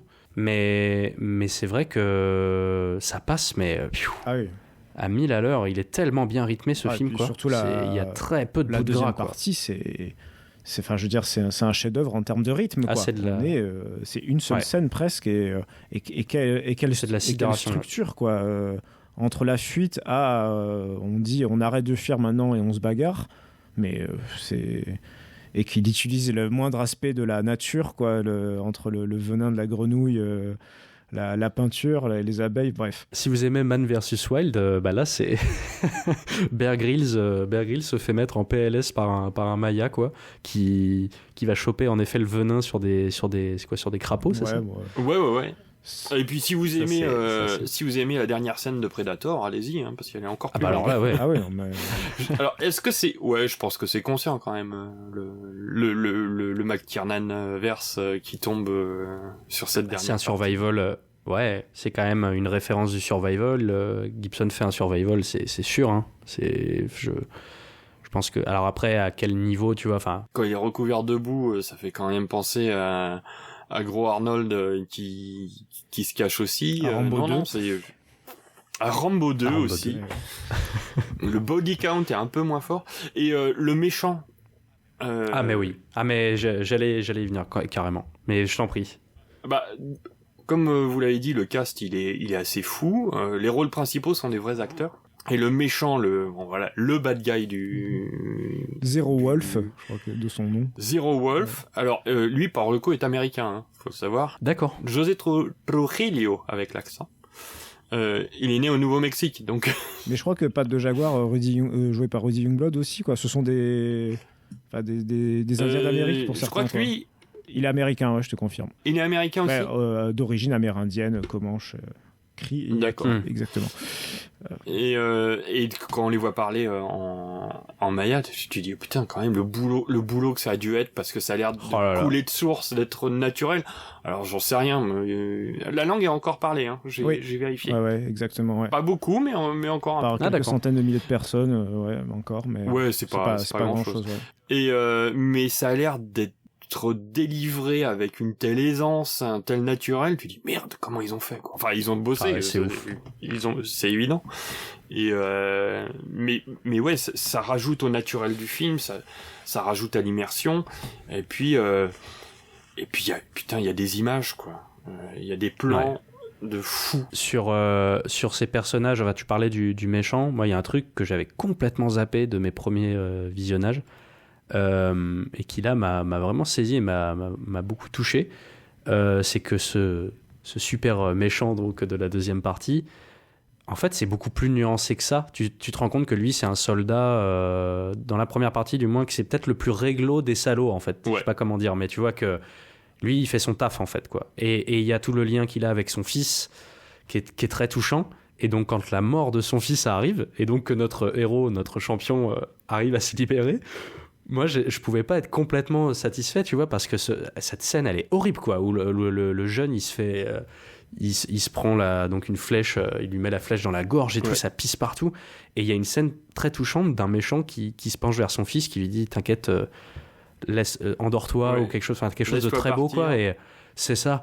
Je dis, mais il arrive à nous faire naître des sentiments, des sensations vraiment très contradictoires, même quoi. Au début, parce qu'il s'est pris un hématome dans la bagarre, son fils... Il voit pas et il lui dit et comme ça normalement il lui tranche l'abcès et son œil se dégonfle, et j'aime bien parce que même pour des petites scènes de tendresse il y a un tout petit brin de violence, quoi. Et c'est c'est Gibson, mec. Ouais, non mais là on va y venir, la violence chez lui c'est un truc, quoi. C'est On parle du monsieur de ce qu'il fait dans De Mel. dans ses De Mel, films. ouais. Ouais, parce qu'il y a un gros dossier là aussi. Ouais, non, mais- Ouais, non, je pense que ça peut être le bon moment de transitionner un petit peu, de passer d'Apocalypto Justement à... parce que je trouvais, j'en profite de ce que tu dis Antoine, je pouvais pas empêcher de le comparer bêtement peut-être à Verhoeven, dans le sens de son goût pour la violence, pour la religion, mais pas de la même manière que Verhoeven. En fait, on a l'impression qu'on a un Verhoeven chrétien, quoi. Est-ce que vous êtes d'accord avec ce lien un peu gros, quoi, cette comparaison un peu... Non. Toi non, Mergreen, ouais. Moi, je te suivrais sur un aspect, c'est déjà, enfin non, plutôt deux en fait. En effet, c'est un goût pour le mystique, Oui. appelons-le comme ça. Même si en effet ils n'ont pas du tout le même traitement et Pas de hors-champ. et une volonté, voilà, c'est ça, et une volonté d'affronter frontalement la laideur de l'âme humaine et de la violence en fait.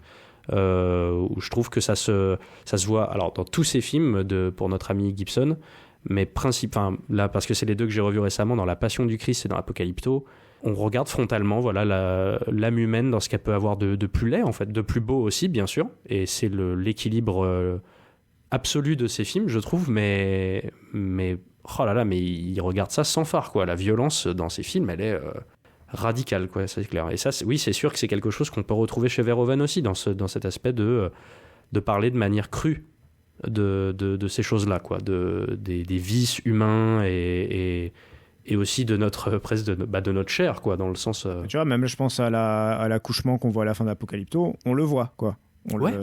C'est vrai, Ouais. c'est vrai.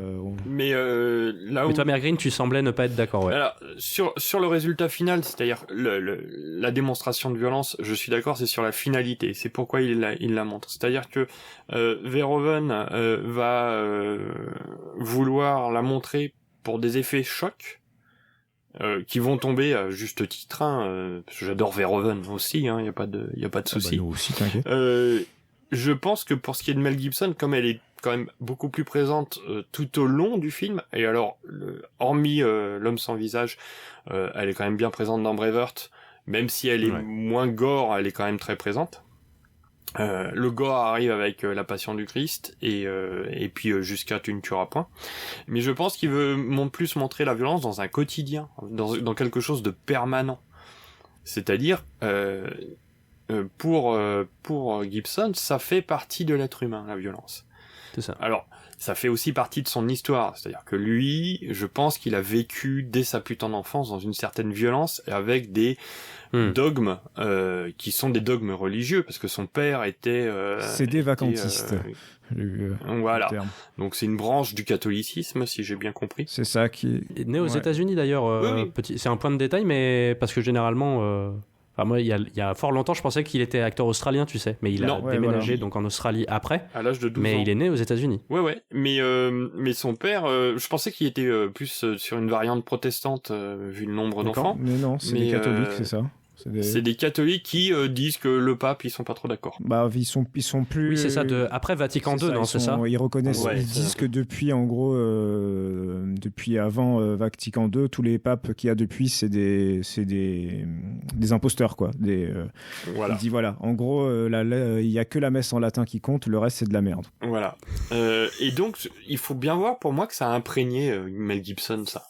C'est-à-dire que imagine, t'as vécu avec ça depuis ta plus tendre enfance, et t'as beau essayer de lutter, ça fait quand même partie de la manière dont t'as grandi, t'as été élevé et tout ça, donc ça peut expliquer aussi certaines choses et certains problèmes qu'il a eu plus tard, quoi. Et cette violence, il l'a retranscrit, et je veux dire, il a été le héros de Mad Max. Je veux dire, quand même, le premier Mad Max a quand même été un film qui a été interdit en France pendant longtemps. C'est vrai. Qui a été Xé, moins de 18 ans. Ce qui me fait un poil rigoler aujourd'hui quand tu vois d'autres. Ah je l'ai revu il y a peu de temps. C'est hallucinant quand même. Mais bon, comme quoi on a évolué sur la question, hein, mais je l'ai pas trouvé si violent que ça, quoi. Loin non, de là, par même. contre, j'ai réapprécié le film très très très haut dans mes Mad Max, quoi. Dans mon Mad Max. Ouais, il est super le premier, ouais. C'est incroyable. Et ensuite, il a quand même joué souvent des héros qui s'en prenaient mais plein la gueule, d'une violence aussi, parce que c'est quelque chose qu'il retraduit bien, et dans son jeu d'acteur, et dans ses réalisations. Même si je trouve que sur un ou deux, c'est outrancier. Pas sur Apocalypto, parce que bon, c'est presque un côté... voilà, ça se passait comme ça, je vais pas vous mentir. Et quand il montre une naissance, c'est pas violent, c'est une naissance. Non, mais je veux dire dans le sens qu'il la montre frontalement presque, alors que dans d'autres films, ce sera un petit peu en hors-champ, tu vois, voilà.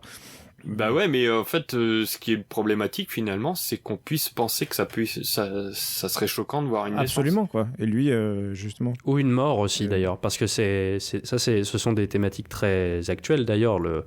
Il y a pas mal de débats là-dessus sur le refus de la mort et du moins d'en parler dans nos sociétés ou de s'y confronter. Le fait qu'on soit de plus en plus éloigné de ça en fait au quotidien.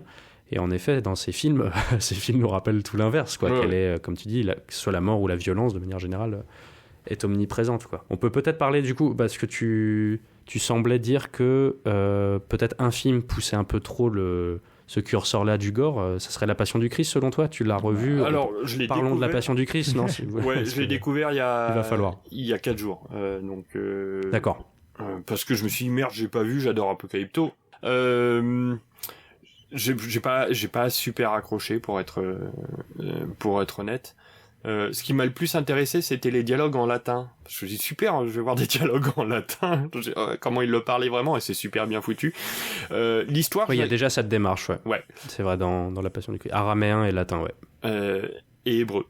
Et oui, c'est vrai. L'histoire, je la connaissais, mais je me suis dit pourquoi pas l'avoir retranscrite. Je trouve ça trop long. Par contre, là, sur la violence, bon, il y a une grosse scène de flagellation qui est bien hard.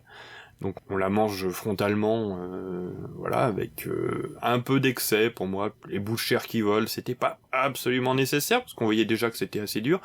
Et puis après, il y a tout le calvaire, toute la montée en haut du mont Golgotha, et c'est trop long. C'est trop long. Alors, si l'idée c'est de nous faire ressentir le calvaire, on l'avait déjà compris, et ça, pour moi c'est trop long.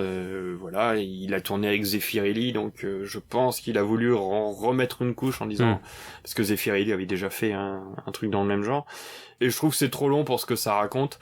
Et bon, je suis pas un anticlérical ni un anti-religion, je suis athée un peu éclairé parce que j'ai lu la Bible, je me suis intéressé à tout ça.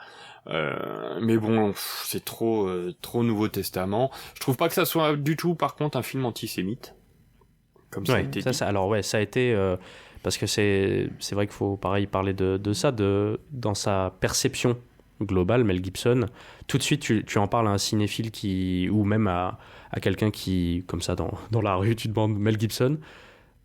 Il y a un côté sulfureux tout de suite qui va arriver, et c'est en très grande partie lié à La Passion du Christ et à des dérives aussi, lui, en interview et autres, qu'il a pu avoir hors voilà, exactement. Mais ouais, moi je suis vachement plus nuancé que ça, parce que comme j'ai dit tout à l'heure, c'est un mec qui a grandi dans une foi qui était vraiment très présente.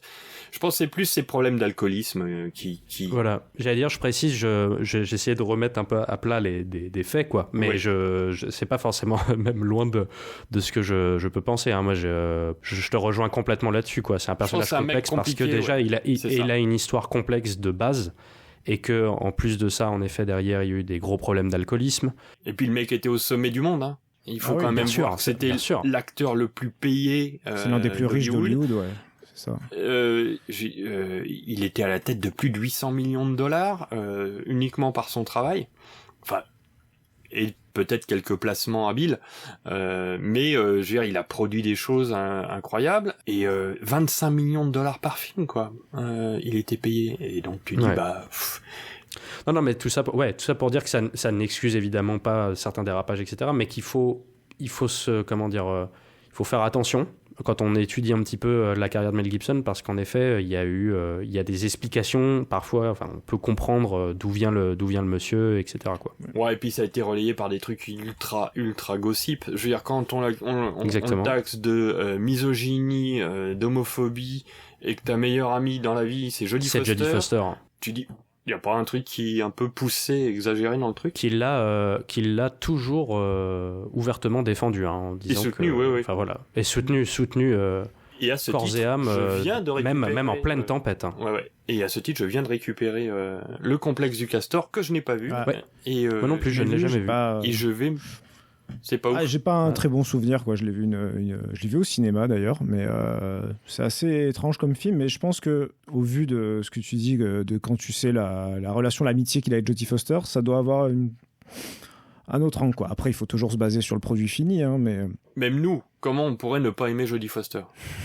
Jodie Foster, c'est ce qu'il y a de plus gracieux et sympa au monde, quoi. Une solide idole, Jodie Foster. Moi, j'aime énormément cette actrice aussi. Mais c'est vrai que même ça a évolué. Disons qu'il y a toujours cette part d'ombre qui lui colle à la peau, mais il est considéré, d'après ce qu'on peut trouver un peu partout, comme, enfin, très hautement considéré par bon nombre de réalisateurs, de producteurs. Voilà, ça reste quelqu'un, je veux dire, de tout à fait respectable, malgré des gros problèmes passés. Pareil sur son antisémitisme, c'est quelque chose qui a été qu'il a tenu à mettre au point. Je crois que je me demande si, alors là j'ai appris ça dans le podcast Capture Mag, qui lui a consacré plusieurs épisodes, je crois, ou un très gros épisode de 3h30. 3h42, j'ai été voir. Mais c'était passionnant, et où justement il parle du fait qu'il soit allé dans des synagogues un peu partout aux États-Unis pour organiser des moments de parole, etc. Enfin, et s'excuser. Parce qu'il a aussi, c'est un mec qui a une certaine humilité. Mais je pense vraiment que ça vient de son alcoolisme. Je connais des personnes alcooliques et c'est incroyable la merde que ça peut te faire. C'est étonnant. Et je pense qu'il est victime de ça, d'une éducation. Et puis des fois, voilà, les démons ressortent. Il a été au plus haut, il a été un peu moins haut. On va pas le plaindre, hein. Au niveau matériel, je pense qu'il est large. C'est un mec qui est extrêmement généreux. Il fait énormément de donations. C'est vrai. À coût de millions de dollars, hein. Pas 10 000 d'un côté. Ouais, il est très, même notamment, pour Apocalypto, il a financé plein de logements pour des gens un peu démunis, tout ça. Il part du principe, il dit que s'il va dans un pays pour réaliser un film, il doit apporter quelque chose au pays en retour, quoi. C'est ce qui se dit en tout cas en interview, etc. Donc oui, forcément, c'est sûr, t'as l'homme et ses démons, et après t'as aussi ce qu'il fait à côté, quoi. Mais ce que je trouve fascinant chez ce réalisateur, c'est que il suffit de gratter un tout petit peu donc pour voir qu'en effet cet homme-là a des démons et a une face d'ombre et une face beaucoup plus lumineuse, et que ça transpire dans toute sa filmographie, je trouve. Ouais. C'est vraiment, je n'ai pas vu L'homme sans visage, mais déjà de par son postulat, le film parle de ça, et même tous les autres films abordent ça, encore une fois des aspects de l'humanité. Je pense notamment à La Passion du Christ, qui nous montre la pure cruauté, quoi. Peut-être de manière trop hyperbolique, ça je suis d'accord, et je peux comprendre qu'on passe... qu'au bout d'un moment, ça... Voilà, ça... c'est un peu fait ça ne touche pas des gens. C'est un peu écrit au surligneur, quoi. Et voilà, mais je pense vraiment que ça fait partie de la démarche, tu vois. Surligneur qui sera un peu réutilisé pour Tu ne tueras point. Tout à fait. Et c'est en ça, je pense qu'il peut laisser beaucoup de gens sur la touche, de par ce style un petit peu hyperbolique, etc. Mais qui, pour le coup, tu peux pas louper les deux pôles, par exemple dans La Passion du Christ ou Tu ne tueras point, de la cruauté d'un côté, de la noirceur de l'âme humaine, de la violence, et de l'autre d'un message beaucoup plus... un message de paix et d'amour, quoi, pour ce qui est de la Passion du Christ, où ils sont là, enfin ces scènes-là sont présentes. Tu parlais de l'antisémitisme dans La Passion, il parle il condamne les hommes, il ne dit pas que telle ethnie est responsable de la mort de Jésus. Ce sont les hommes qui le condamnent, et Jésus lui-même étant juif, Jésus déjà. C'est l'histoire d'un juif. C'est quand même l'histoire. C'est ceux qui sont responsables de sa mort, c'est l'autorité religieuse. Ce ne sont pas le peuple. Ce n'est pas le peuple en question. Voilà. Bon, après on arrive sur des œufs. Non, mais c'est vrai. Mais c'est vrai ce que tu dis. Mais en plus là où je trouve c'est à nuancer toutefois, parce que tout au long du film, oui, il y a l'autorité religieuse, bien sûr, qui est en première ligne pour le tuer, quoi. Mais on voit qu'ils arrivent à engrainer justement une partie de la population. Cependant, et peut-être que j'ai mal perçu, mais pendant toute sa passion, pendant tout le chemin de croix, ce que j'ai trouvé beau, c'est qu'on voit que des gens donc qu'on sait juifs le défendent et veulent que ça s'arrête, mais justement ils sont pris aussi par le pouvoir politique, c'est-à-dire que il y a aussi l'oppression de l'autorité religieuse et pouvoir qui était aussi forcément qui allait main dans la main ça. avec les Romains parce qu'ils n'avaient pas le choix, quoi. C'est ce que j'ai découvert en voyant le film. Je me souvenais plus d'une présence. Les Romains sont quand même aussi aux premières loges pour la crucifixion. Mais c'est quand même des mecs qui se soumettent au populisme, parce que c'est les Romains qui disent OK, on va le crucifier parce que pour acheter une certaine paix politique. Et c'est une critique du populisme aussi, quoi. Ce qui est commun. Mais ils se font plaisir quand même. On voit quand même les quelques Romains. Pas tous, c'est vrai. À Bernadère, ils payaient pas trop pour, quoi. Il dit putain, en plus ça. Je suis d'accord. Merde. Mais sur le Mont Golgotha, les Romains qui sont là-haut, ils prennent quand même bien leur pied à crucifier le monsieur quand même. Ils sont pas si nombreux que ça, quoi. C'est ceux qui sont envoyés pour le faire. Mais il y en a même un qui dit je vais quand même lui filer de la flotte. Mais oui, non, mais c'est pour ça que moi je trouve beau, c'est que c'est assez nuancé, mine de rien. Enfin, t'as des gens un peu de toutes parts qui cherchent leur place, quoi, face à cette. C'est-à-dire qu'au milieu de la crasse, d'un coup, tu vas avoir un petit rayon de soleil et tout de suite ça va apporter une humanité complète c'est clair. aux pires individus, quoi. Ouais. Et dans Apocalypto, pareil, sur l'antisémitisme, moi, je l'ai dit tout à l'heure, j'y voyais à un moment une déportation. Et il y a un moment, il tombe dans un charnier qui te rappelle des passages de la liste de Schindler. C'est vrai. Et tu dis, vous êtes sûr pour l'antisémitisme? Alors qu'il ait eu des dérives, j'entends bien, mais profondément, je suis pas sûr que le mec le soit. Je suis vraiment pas sûr. Et il y a encore une chose que je voulais dire sur lui, il y a un point commun à tous ces films, c'est quand même, à chaque fois, le héros est contre un système établi. Oui, c'est vrai. C'est-à-dire, je veux bien marcher avec votre système, mais moi, vous me laissez faire ce que je veux. C'est-à-dire que c'est jamais le héros qui va provoquer, qui va foutre le bordel, mais on l'oblige à ça, et il dit, moi, c'est ma conviction. Alors, quand j'entends conviction, ça peut être une foi religieuse, ça peut être une conviction philosophique, ou quelqu'un qui veut juste défendre sa famille, qui dit il faut que je sauve ma famille, ce qui est relativement honorable comme sentiment, mais c'est toujours un mec qui dit non, le système tel que vous me le proposez là, il marche pas. Et dans L'homme sans visage, c'est un mec qui dit moi je m'extrais du système parce que ce que j'ai à dire et ce que je suis ne leur convient pas, donc je me barre. L'homme sans visage, c'est pas génial, mais c'est tout à fait regardable, on s'ennuie pas, c'est du bon mélo, plutôt bien fait, un peu convenu. D'accord. Voilà. Mais si vous avez l'occasion, vous pouvez cramer 1h30 dessus, c'est pas du tout désagréable. Donc carrément. J'ai très envie de revoir Tu ne tueras point aussi, que j'avais adoré en salle. J'ai découvert il y a quelques jours. Celui-là, je l'ai découvert il y a 3 jours. Pareil, Eh ben, allez-y, messieurs. Limite, c'est débile, je me dis, il est presque plus chrétien que la Passion du Christ, quoi. Presque. Mais le payoff est quand même vachement mieux. Ouais, ça se termine mieux, on va dire. Enfin, non, mais la promesse de film de guerre, elle est là. Ah oui, complètement. Ah ça, c'est clair. C'est viscéral complètement, mais.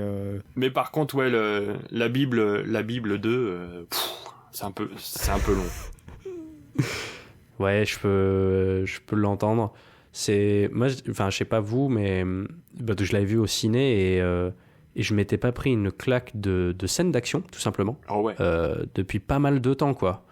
Avant ce film, quoi. Vraiment, je me souviens, j'ai un souvenir assez vif du premier pas, en fait, où il grimpe la colline, et de la première balle, en fait, qui fuse et qui percute un soldat américain. Mais dans la salle, c'était une déflagration, mais un truc qui te saisit. Justement, il y a un truc chez lui, on n'a pas parlé, c'est aussi le sound design. Chaque son, je pense, dans Apocalypto, te marque, le moindre impact, le moindre truc. C'est vrai. La Passion du Christ, le bruit du déboîtement de l'épaule de Jésus me hante encore. C'est vraiment l'un des... Hardcore. Je trouve que limite, c'est le moment. Mais ça, c'est un truc de Gibson, se déboîter l'épaule. Ah oui, en plus. C'est vrai. Oui, c'est ça. C'est vrai, voilà, le lien entre Martin Riggs, c'est ça? J'ai un doute. Martin Riggs et Jésus, ouais. donc voilà, ça y est, il a été fait. Le bac Ridley Scott, Martin Riggs et Jésus. Et ouais, dans Hacksaw Ridge, comme tu dis, les balles et tout le reste, quoi. Alors, j'ai regardé d'affilée, Apocalypto, La Passion du Christ et Hacksaw Ridge. Bizarrement, au niveau... alors, je parle purement des effets avant-arrière, DTS, bizarrement, Apocalypto est assez sage. D'accord. Là-dessus. Il y a quelques flèches qui te sifflent aux oreilles. Et je pensais que... Alors, bon, la musique de James Horner... On a oublié de parler de James Horner, messieurs. Qui l'a accompagné sur plusieurs... Carrément. Feu James Horner. Sauf sur La Passion du Christ, je crois, parce que de mémoire, je ne sais plus quel est le compositeur qui fait la musique de La Passion du Christ. Bref, excuse-moi, c'est une digression pour pas grand-chose, mais en effet, c'était son compositeur attitré. Je ne sais pas s'il était là depuis L'Homme sans visage, mais... En tout cas, Braveheart, évidemment. Avatar et Apocalypto, quand même, deux films de tribu, on pourrait dire. Oui, c'est aussi. C'est vrai. Et la musique, la bande originale d'Apocalypto vous a... moi, je la trouve super. Ah oui. Je me la suis remise pour préparer le sujet. Je me la mettais à fond. Elle est hyper immersive. Moi, je la trouve très très bien. Est-ce que c'est la meilleure de James Horner ? Certainement pas. Mais en fond, elle passe très bien pour travailler. C'est super. Il y a un point qu'on n'a pas abordé sur Apocalypto également, messieurs, c'est... Alors peut-être qu'on en a touché 2 mots au tout début, mais c'est sur sa forme de mémoire. C'est un des... Peut-être pas le premier, je ne crois pas, mais un film tourné en numérique. Oui. Ouais. Alors, le premier film numérique au monde, c'est Vidoc. Cocorico. Je sais pas si fort de dire, mais... mais en effet. Et je trouve qu'il y a ce film-là, dans Apocalypto, il y a une utilisation du numérique, moi, qui me fascine. C'est-à-dire qu'à la fois, par moment, on a l'impression vraiment de ne pas voir vraiment la différence, notamment sur les gros plans, sur les visages, d'avoir quand même beaucoup de flou, et donc d'être dans une expérience très cinématographique comme on peut l'avoir d'habitude. Et puis par moment, notamment au début, on le voit dans les scènes de chasse ou de course-poursuite, on va avoir des plans beaucoup plus larges, avec des zones de netteté, donc une profondeur de champ beaucoup plus grande. Qui me dérange un peu. Toi, ça te dérange un petit peu ? Ouais. Moi, ça faisait partie un peu de la sidération, justement, de ce côté, pas documentaire, mais d'un truc de dire, waouh, j'ai jamais vu ces images-là, tu vois. Alors, c'est dans les scènes de chasse, dans la jungle, principalement, et sur des contrastes assez forts, et je pense que c'est dû obligé par les conditions de tournage à de la lumière naturelle. Et il y avait peut-être une histoire de balance des blancs qui était peut-être pas un rendu pellicule encore comme on l'aurait fait. On n'a pas cité le chef-op qui est Dean Demler, je crois, de tête. Mais c'était pas le chef-op de Mad Max ? Si, c'est le chef-op c'est le chef-op de Mad Max 2 qui a fait plein de crottes, mais il a fait ça. Dean Semler, c'est ça, ouais. C'est ça. Dean Semler. Et qui a fait plein de trucs très très bien, mais il a fait Mad Max 2, 1 et 2 au moins. Donc c'est déjà fort. Et mais bon, à la photo, tout le reste est sublime, et la dynamique que la caméra numérique apportait était géniale. Donc ouais, il y a deux trois plans comme ça, assez furtifs dans la jungle. Je dis ça fait vidéo. La chasse du tapir, notamment. Notamment, ouais, t'as un côté très trop net en fait, presque pour le cinéma. Ouais, très caméscope. Ça a été un de leurs enjeux en regardant le making-of, la recherche de cette jungle pour parce qu'ils voulaient à tout prix trouver une jungle plate pour pouvoir justement cavaler dedans comme jamais, quoi. Et pieds nus en plus, c'est fort. Ouais. Alors je crois que tu les vois un petit peu dans certains grands plans, ils ont des petits chaussons quand même, quoi. Mais bon, c'est dans le making of, je parle. En tout cas, ça se voit pas, ça se voit pas. Oui, d'accord. Le petit making of d'une demi-heure est pas mal du tout. Je suis d'ailleurs, d'accord. Notamment sur la construction de la cité Maya, qu'ils ont vraiment tout reconstruit, quoi. Vous aviez le budget du film parce que 40 millions. Moi, je suis encore quand même halluciné par cette séquence. J'ai 40 millions devant moi. 40 millions, sachant que il y a relativement peu de CGI, relativement peu. D'accord. Il doit y avoir 1 ou 2 plans de foule. Ouais, j'allais dire, tu vois, avec peut-être des multiplications de je foule, pense quoi. pas tant que ça, parce qu'il y avait beaucoup de figurants. Et il faut aussi, savoir que, dans des sociétés comme ça, une ville avec, je sais pas, je dis n'importe quoi, 10 ou 20 000 personnes, c'était déjà une mégalopole, quoi. Donc, oui, c'est gigantesque, quoi. Alors moi, c'est ça qui m'a fait halluciner dans le making of, c'est le soin apporté aux figurants, quoi. C'est que vraiment, ils ont, tu vois, une tente gigantesque avec 200 maquilleurs dedans et chacun a le droit à ses touches de tatouage ou les bijoux, etc. Enfin, c'est hallucinant. Moi, c'est vraiment un des aspects du film que j'aime le plus. Maquillage, costume, décor, je trouve ça incroyable. Les pyramides, elles sont en dur, quoi. C'est ouf, hein. Le passage où on leur applique la peinture bleue, là, je trouve ça... Petit lien avec Braveheart, d'ailleurs.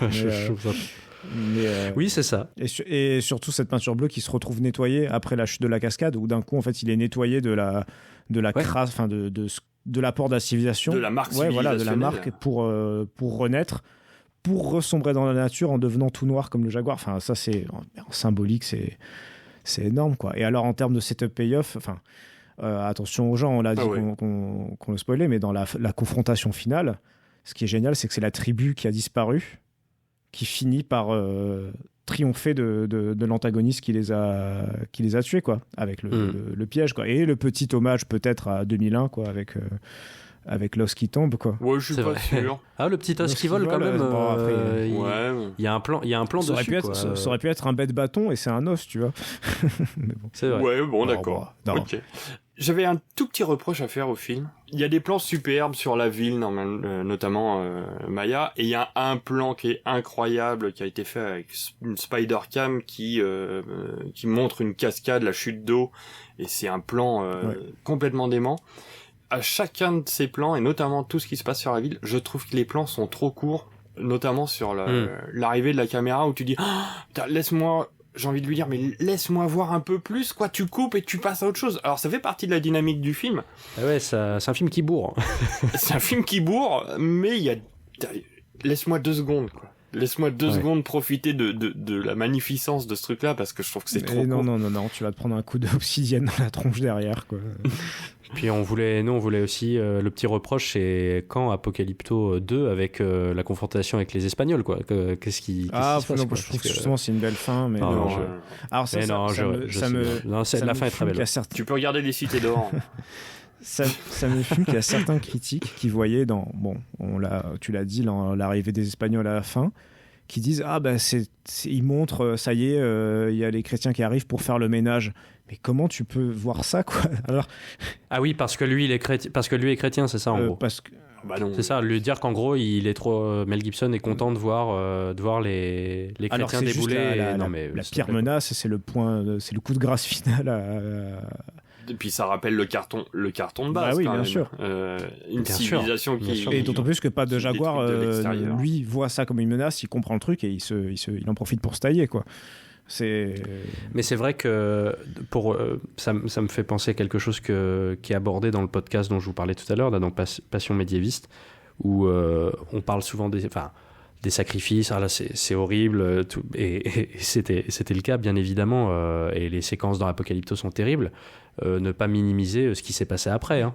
Ah bah non. À savoir que les premiers, les conquistadors, quoi, sont en effet venus pour tuer au nom de Jésus, quoi. Et apparemment, l'historien qui interviewait parle des récits. Pour le coup, là, on peut retrouver les journaux de ces conquistadors-là, en ancien espagnol, etc., où ils sont ravis d'expliquer là, aujourd'hui, j'ai bien travaillé, on a nettoyé le village, donc ce qui arrive est terrible, quoi. Aussi, c'est ce que dit bien le film. L'Amérique, que ça soit dans le nord ou le sud, mais je trouve ça dingue juste que des gens vraiment, tu sais, quand les gens veulent aller voir un film en sachant déjà ce qu'ils en ont pensé, ils ont décidé déjà avant, et donc ils voient les conquistadors à la fin, ils disent c'est Mel Gibson, il est bien content, ils vont faire le ménage. Non mais exactement, comme beaucoup allaient voir des films de Mel Gibson en étant sûr qu'il allait faire du prosélytisme chrétien. Moi, pendant gamin, je me souviens de lire encore des articles disant que Spielberg c'était le pro-américain à chaque film, quoi, et que avant même la sortie de Munich, ça allait être le père Spielberg qui allait nous faire la leçon américaine. Quand tu regardes le film, si tu fais un film sur la passion du Christ, tu peux pas. Surtout que même si ça joue un peu la reconstitution historique, il y a un gros fond de mysticisme, ça montre à la fin que Dieu existe, en gros, quoi. Il montre ça à la résurrection, etc. Ouais. Pour lui, le message est clair. Donc c'est difficile de faire un film sur peut-être sur une des histoires les plus connues de l'humanité sans penser à tout ça. C'est compliqué, quoi. Et sur la réception du film, contrairement à La Dernière Tentation du Christ, il n'y a pas eu de bombe posée dans un cinéma en France. C'est vrai. La Dernière Tentation du Christ, il y avait un le Scorsese, c'est ça à Saint-Michel, je crois. Oui, c'est ça. Cinéma de c'est Saint-Michel. Ça, Saint-Michel, ouais. Il y avait des cathos qui gueulaient, mais ils étaient passés à l'action aussi. Hein. C'était autrement plus violent. Moi, je pense que c'est plus Mel Gibson qui emmerdait les gens que le film en lui-même. Non, mais c'est sûr. Oui, il y avait, en tout cas, il y a eu un climat, et encore une fois, pour des affaires extra cinématographiques, quoi, qui étaient délétères au moment de la sortie de La Passion du Christ. C'était, j'en avais parlé à Stéphane hors antenne en préparant l'émission, mais moi, c'était un des rares films que mes parents m'avaient interdit d'aller voir, alors que j'avais l'âge pour y aller, quoi, parce qu'il y a eu un tel, je pense, bruit médiatique autour du truc, que c'était une telle boucherie, etc. Que voilà, on m'avait dit non, tu ne vas pas voir ce film. Donc j'ai un peu grandi avec cette interdiction tout le temps, et puis là je l'ai pour le voir il y a quelques jours, et en vrai, et ils ont eu raison en vrai, de le voir à 12 ans. J'avais pile poil 12 ans quand il est sorti, tu vois ça à 12 ans. Pour moi c'était l'inverse, quoi. Donc du coup j'en avais une quinzaine, et ouais. Bon, écoute, famille avec fond catholique polonaise, on va voir ça, alors que non, mais arrête avec tes jeux vidéo violents, viens, on va voir La Passion du Christ, quoi. J'embrasse mes parents, hein, ils sont adorables, il n'y a pas de problème. Et je pense qu'Hollywood a aussi pas trop apprécié qu'il y ait un franc-tireur qui leur pique autant de pognon. Oui. C'est possible, parce que quoi, il a produit ça tout seul, et il fait 600 millions de dollars, le bâtard. Ils ont pas dû aimer. Non, mais je me disais que ça, pour revenir à ce que vous disiez, c'est que il faut le savoir quand on aborde les films de Mel Gibson. Voilà, faut connaître un peu son passif, faut connaître qui il est, un minimum, et ça c'est sûr. Sa foi fait partie entière, enfin complète de sa personnalité. Elle infuse tous ses films. Mais ça n'empêche pas, je pense même tu en es la preuve, Mergreen, des gens athées, de passer outre ça par moment, et de voir quand même, Bien même sûr. si on peut trouver des défauts ça et là, de voir des grandes qualités de cinéaste, en fait. Oui, et puis ça, quoi, il a eu des comportements de connard, et Bien puis, sûr. Il a été condamné aussi pour ses comportements. Il a payé, et payer ça le dérange pas. Je veux dire, il a quand même fait un divorce à 400 millions de boules. Donc, Ouais. Et pour le coup, on attend avec impatience d'autres projets de ce monsieur en tant que cinéaste, quoi. Un projet de suite de La Passion. J'ai vu Jésus 2, le retour, mais Ouais, non, il y a ce projet qui, à mon avis, ne se fera jamais, qui était un film sur les Vikings, quoi. Alors là, laisse tomber, là. C'est-à-dire que moi, j'aurais tellement voulu voir ça. Là où la violence, ça va avoir un sens, ça va s'exprimer. Il l'aurait tourné en langue viking, en finnois d'époque, sans problème. Et ça serait extraordinaire. Mais je pense que c'est mort.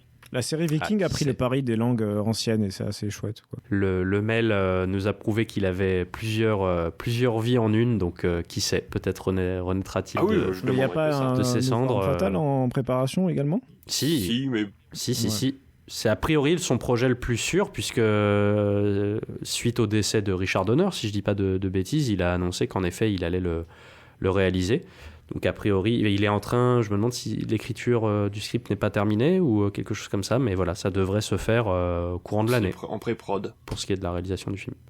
Exactement. Messieurs, je pense qu'on a quand même pas mal fait le tour de la question de ce formidable film. On espère que ça vous aura plu, et que on attend également vos réactions, parce qu'on sait que réactions il peut y avoir quand on parle des films de Mel Gibson. Je crois qu'on a notre épisode le plus politique jusque-là, Antoine, quoi. Fallait pas m'inviter. Quoique avec Verhoeven on était pas mal déjà, mais... C'est vrai. Mais après des sujets très, très importants et très sérieux comme ceux qu'on vient d'aborder, je pense qu'il est temps de faire sauter un bouton du pantalon, quoi. Faut de prendre un petit limoncello et d'aborder le bac Ridley Scott, n'est-ce pas? En route. Vous allez rester combien de temps à discuter, là? Je comprends pas ce que vous faites. N'êtes-vous pas rassasiés? Ne vous êtes-vous pas assez divertis? Le bac Ridley Scott, notre jeu tant redouté, parce qu'il peut être redoutable, il peut être terrible, ce bac Ridley Scott. Je vois que Stéphane prend des forces. J'espère que vous êtes au taquet, messieurs. À tout seigneur, tout honneur, parce que Mergreen nous a bien teasé son bac Ridley Scott, du jour, cher Mergreen. Je t'en prie. Alors, déjà, je ne suis venu dans cette émission que pour le bac Ridley Scott. Je me suis enquillé Bah, bien du Mel sûr. Gibson et tout, ok, mais je suis venu pour le bac Ridley Scott. On est d'accord. Alors, il y en a un que je vous ai teasé, je vous ai donné une piste malgré moi avant. On fait celui-là. Vas-y, parce que moi, je ne l'ai pas, Moi je non ne l'ai plus. pas Enfin, préparé. J'ai juste une piste pour sortir de l'un, mais vas-y. Alors, Vas-y. moi, c'est le Schwarz-Gottener. Il faut relier Arnold Schwarzenegger au chanteur français Richard Gottener. Allez-y, messieurs. C'est un grand écart facial, là. C'est vandamesque. Hein. Quelle était déjà ta porte de Alors, sortie, de toute Stéphane? façon, je suis obligé de te la dire parce que je ne vois pas d'autres possibilités. Gottener, tu m'arrêtes si je me trompe, Merv Green a composé un morceau et apparaît un petit peu dans les... merde, comment il s'appelle ? Les profs ? Non, pas les profs, qu'est-ce que je raconte ? Le maître d'école, merci, avec Coluche. Et Josiane Balasco, Avec si je dis pas Coluche, d'accord. Ah, Balasco, ça peut peut-être nous aider un petit peu plus. Non, mais parce que Coluche, la carrière internationale, ça peut être un peu plus délicat. Balasco à Christophe Lambert. Christophe Oh. Lambert? Ouais. Et j'ai oublié le nom de Arlette. Non, c'est ça ? Arlette. Très juste. Oh là là, Ouais. j'ai... Arlette? C'est un film Mais où... qu'est-ce que Une c'est? comédie française où lui, il est millionnaire et il fait croire qu'il tombe amoureux d'une pauvre fille qui est Josiane Balasco, si ma c'est mémoire parce est bonne. qu'elle le sait pas. Elle descend. Elle travaille dans un bar routier ou je sais pas quoi, et elle est. Son père qu'elle connaît pas est millionnaire et du coup il manigance un truc pour essayer de la séduire, etc. quoi. Je sais plus. Un chef-d'œuvre du Je 7e me art fais peur français. moi-même à quel point je peux me souvenir de ce film d'un coup quoi. Mais bravo, parce que je ne l'avais pas du tout. Ce qui nous ferait passer donc Christophe Lambert, on est à Hollywood, là, ça y est, on est sur Hollywood Boulevard, mais encore faut-il le relier à notre Arnold de cœur. Ouais. Bon, Christophe Lambert a joué avec Sean Connery. Est-ce que Arnold aurait joué avec Sean Connery? Ah bah même en passant par là, je l'ai direct. T'as Christophe Lambert, Schwarzy? À partir du moment où t'as dit Sean Connery, je l'ai direct. Ah, Sean Connery. Tu l'as en direct, genre Sean Connery en Schwarzy. en deux. Ah voilà, en deux, ok. Bah peut-être un petit Sean Connery, Harrison Ford qui peut souvent. Ah bah marcher, là, mais ça y après, est, est-ce tu l'as, qu'Harrison tu l'as, Ford là. aurait... Ah ouais. Là j'ai Harrison Ford, Schwarzy. Bah oui. Expendables. Ah mais j'y pensais, mais je savais pas s'il jouait dedans Harrison Ford. Dans Expendables. Bon bah. Il joue dans Expendables, mais oh là là, c'est quelle Dans le 3, humiliation. hein, dans le 3. Ouais. C'est dans le 3 du coup, c'est Je peux ça? vous donner les moves que j'avais parce que il y avait une voix un peu Donc plus directe. on l'a bouclé Oui, du coup. bouclé. Techniquement il est bouclé. Ok. Donc on a dit, alors on répète juste, Gottener donc dans Le Maître d'école, Josiane Balasco, Christophe Lambert Sean Connery. Sean Connery dans Highlander, Sean Connery, Harrison Ford dans Indiana Jones et la dernière croisade, et Harrison Ford, Expendables. Schwarzy dans Expendables 3. Chef-d'œuvre. Juste ponctué comme ça. Chef-d'œuvre. Quel était ton itinéraire, cher Mère Green? Et Gottener a fait un film qu'il a écrit et produit qui s'appelle Rendez-vous au tas de sable. Ce film a été réalisé par un monsieur qui s'appelle Didier Grousset. Ok. Donc ça, premier move. Didier Grousset a réalisé auparavant un film qui s'appelle Kamikaze avec Michel Galabru, qui a été une production Besson d'ailleurs. Kamikaze, putain, ça me dit rien. Ok. C'est génial. C'est un peu foireux mais génial. Donc, Ok. on a Galabru, Isabelle Huppert dans Le Juge et l'Assassin. Ouais. Isabelle Huppert, Verhoeven dans Elle. Et Verhoeven, Schwarzy. Paul Verhoeven, bravo. C'est vrai qu'il y avait la porte Verhoeven, hein. On n'y est pas. Elle est bien cette on porte-là, moi. J'aime beaucoup la porte Isabelle Huppert, moi. Il y a plein de trucs que tu peux faire avec elle. Elle a une belle carrière internationale. Ouais, c'est clair. Nous Hein. on a une méta, on a quasiment Monica Bellucci qui ressort à chaque épisode pour relier français international. Mais la méta Huppert est tout à fait. Ah, la méta Huppert. C'est fort. Et ça commence très tôt, hein. Ça commence sur des vieux films. Elle peut t'emmener même en Scandinavie, elle peut t'emmener partout. Et elle a beaucoup en Corée du Sud aussi, Ouais. Isabelle Huppert, je crois. Donc, Belle porte. ok. Non, elle a. Bon, bah, ouais, Schwarz beaucoup Gottener, voyagé. c'est possible. Bravo, ouais, Schwarz-Gottener, il est beau, hein, ton celui-là. deuxième pour la fin. Ouais, on peut se le garder en bonbon final. si on a le temps. Antoine, allez, vas-y. J'y vais. Ça marche. Eh bien, messieurs, on a parlé tout à l'heure de couleurs, vous savez, la couleur bleue, chère à Mel Gibson, tout ça. Eh ben, on va rester sur un Ridley Scott un peu coloré. Messieurs, je vais vous demander, s'il vous plaît, de relier la grande, la magnifique, la talentueuse Eva Green et le non moins talentueux Michel Blanc. Je l'ai en 2. Oh là là là, direct, il annonce. Alors, j'allais dire, j'aurais presque pu vous mettre une contrainte, en effet, d'étape, parce que ça peut aller assez vite, je pense. Mais tu l'as en 2 ? Je crois. Moi, j'ai même pas eu le temps d'y réfléchir, mais... Ok. Il me faut une vérification. J'écoute et je note. Il me faut une Moi, vérification. je l'ai... Attends. Je l'ai en 3, moi. Elle a joué dans un film où il y a Christian Clavier, je crois. Eva Green ? Ouais. À vérifier avec c'est un style Les Enfants de Timpleback ou un truc comme ça. J'ai plus le nom du truc. D'accord. Et il y a Christian Clavier et Clavier Michel Blanc, les bronzés. Eh bah ouais, mais Clavier, moi, je l'ai pas trouvé, je Alors, crois, c'est peut-être pas en ça. cherchant Eva Green Clavier. Vas-y Stéphane, je cherche de mon côté. Attends, moi, je suis encore en train de... On n'a pas le droit aux liens de famille. Ah non. Non, c'est par des collaborations artistiques, au moins. Par des collaborations Ah bah artistiques, oui, parce oui, que c'est vrai. c'est la nièce de... C'est ça. La fille de Marlène Marlène Jobert. Jobert, pardon. On aurait pu... ouais. On aurait pu, c'est vrai.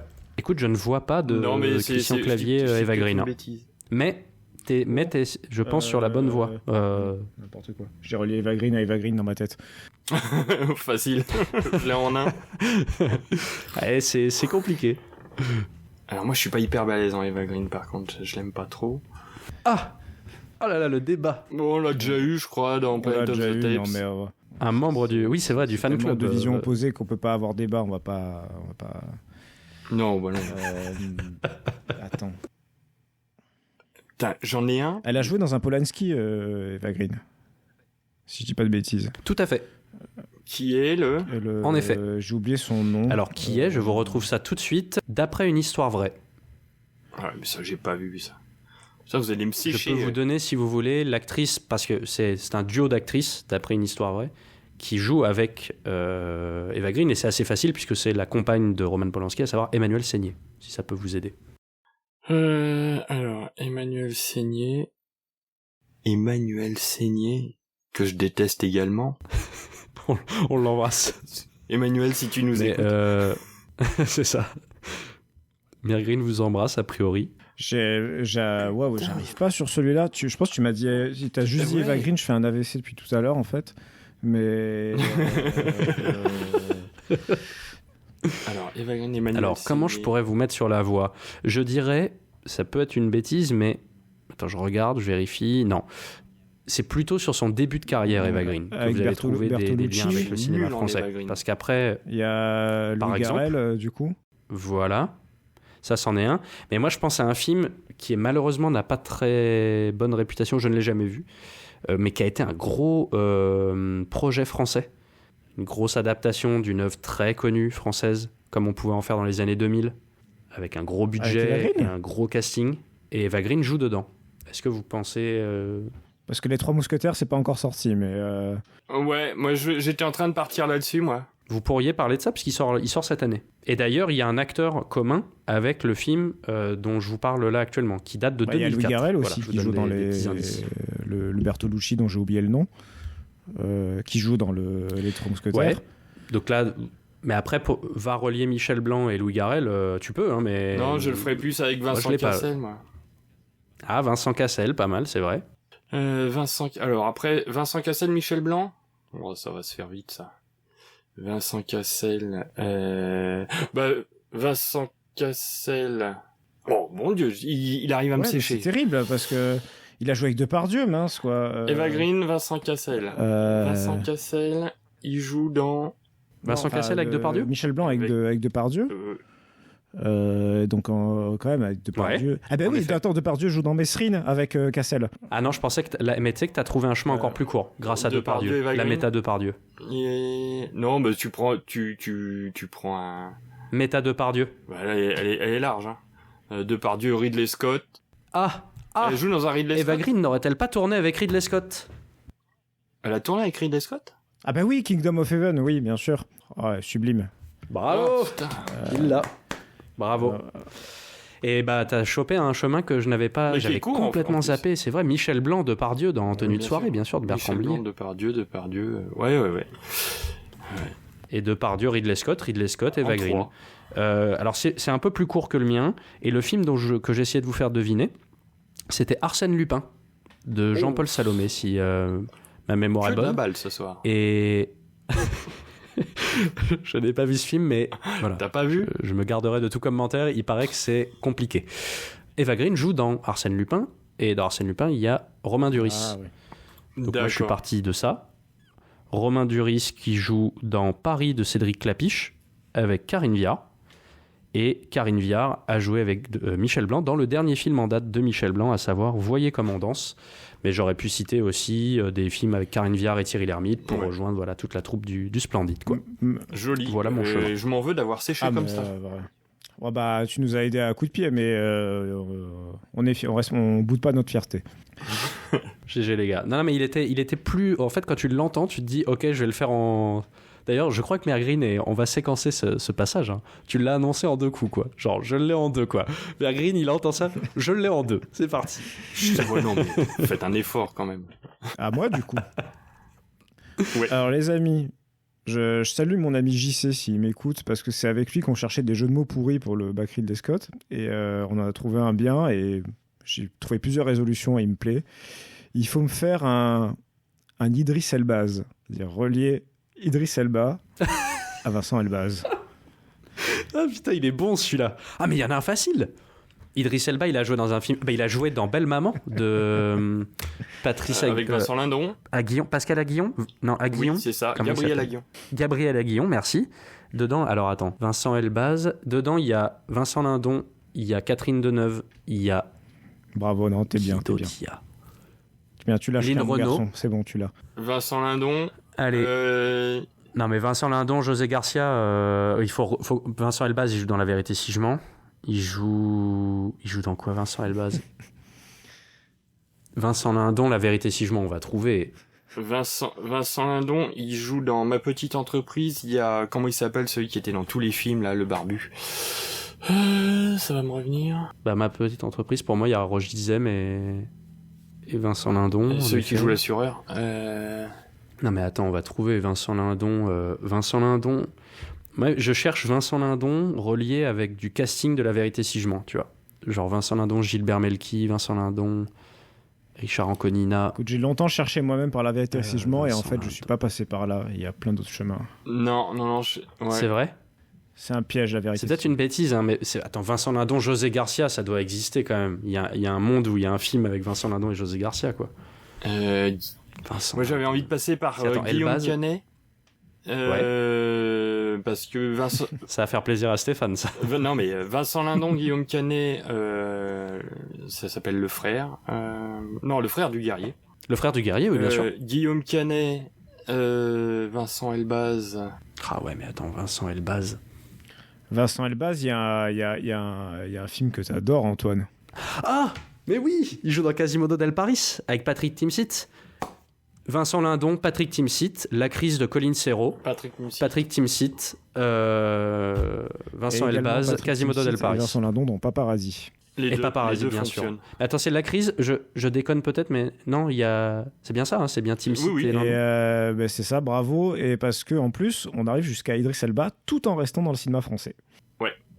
Très juste. Et, Putain, mais c'est vrai, et c'est vrai, voilà, parce qu'on l'a dit comme si c'était normal, mais rappelons quand même à certains auditeurs et auditrices qui ne seraient pas au courant, Idriss Elba a joué dans un film français qui s'appelle Belle Maman, de Gabriel Aguillon, quand il était tout jeune, quoi, je sais pas, il devait avoir 25 ans ou quelque chose comme ça, mais surtout, il était inconnu, encore inconnu, Est-ce quoi. qu'il puait le charisme, déjà? Parce que ce mec-là est une mine de charisme. Ah, mais il était trop stylé. Et je crois qu'il fait le compagnon le très jeune compagnon de Catherine Deneuve dans le film, quoi. Et voilà, le couple a de la gueule de fou, quoi, de mémoire. Parce que voilà, Deneuve, bravo, c'était voilà, par ça. Il y avait un chemin de secours qui pouvait passer par Christopher Nolan. J'ai pas Vincent Elbaz chez Christopher Nolan encore, mais... De Vincent Elbaz, il y a Le Dernier Gang, où il y a Clémence Poésy dedans. Clémence Poésy joue dans Tenet.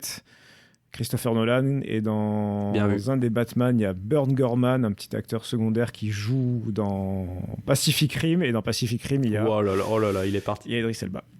Il y a Idris Elba. Je sais que Incroyable. Meg Green a un petit attachement de cœur pour Pacific Rim, et nous aussi, parce que ce film, c'est incroyable. Voilà. Ah ouais, j'adore ce film. Idris Elba, il était beau Ouais. celui-là, dis donc. Très joli.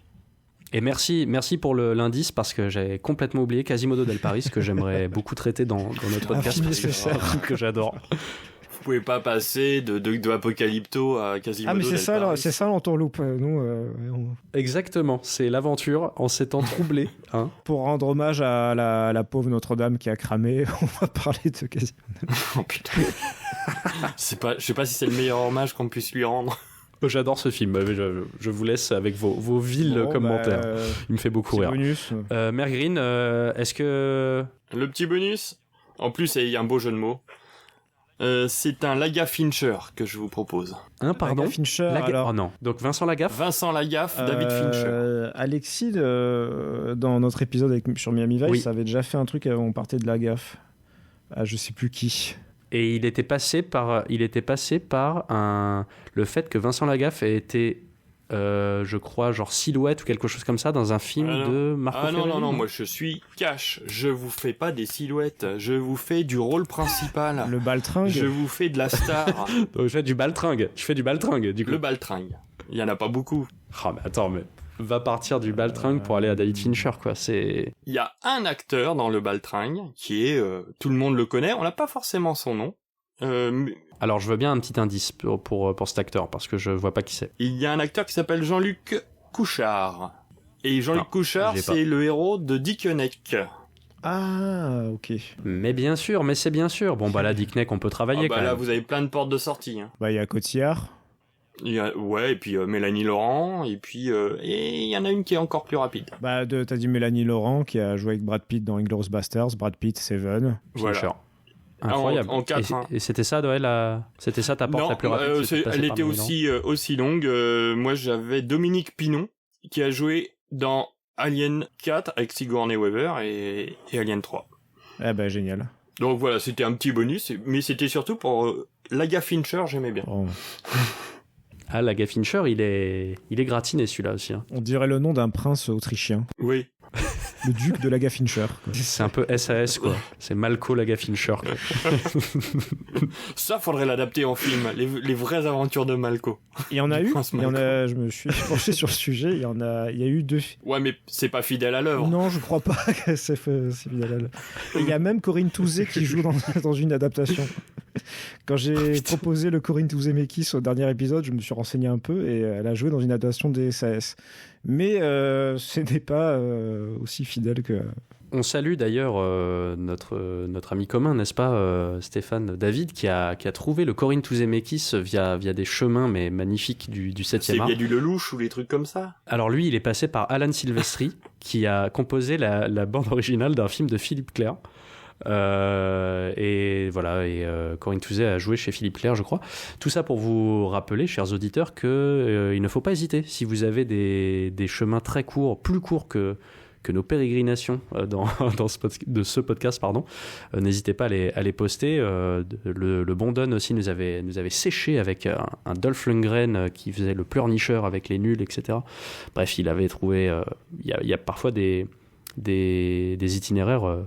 qu'on ne soupçonnerait pas. Messieurs, encore merci beaucoup pour cet épisode. Merci mon cher camarade Stéphane, mais merci beaucoup Mère Green d'être venu nous voir. Ouais, merci à vous beaucoup. Surtout après les invités prestigieux que vous avez eus, j'ai l'impression d'être Mais tout arrête, rikiki ça me fait petit. plaisir d'accueillir le daron, tu vois, un peu. Oh là là. Ouais.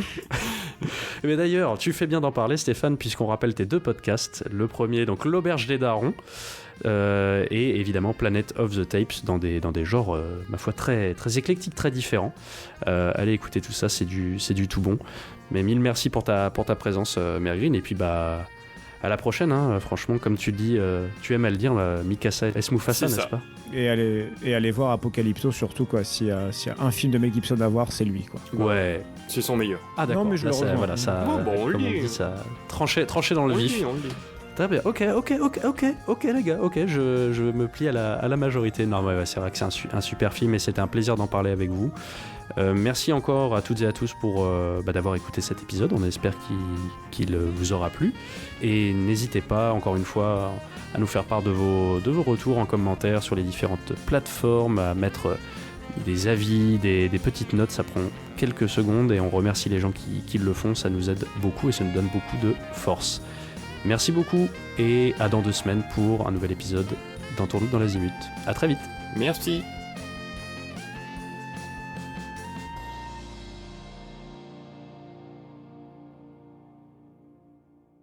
Il se barre. Ah bah oui, il faut s'hydrater, c'est important. Putain, je suis en dry January, moi. 20-30.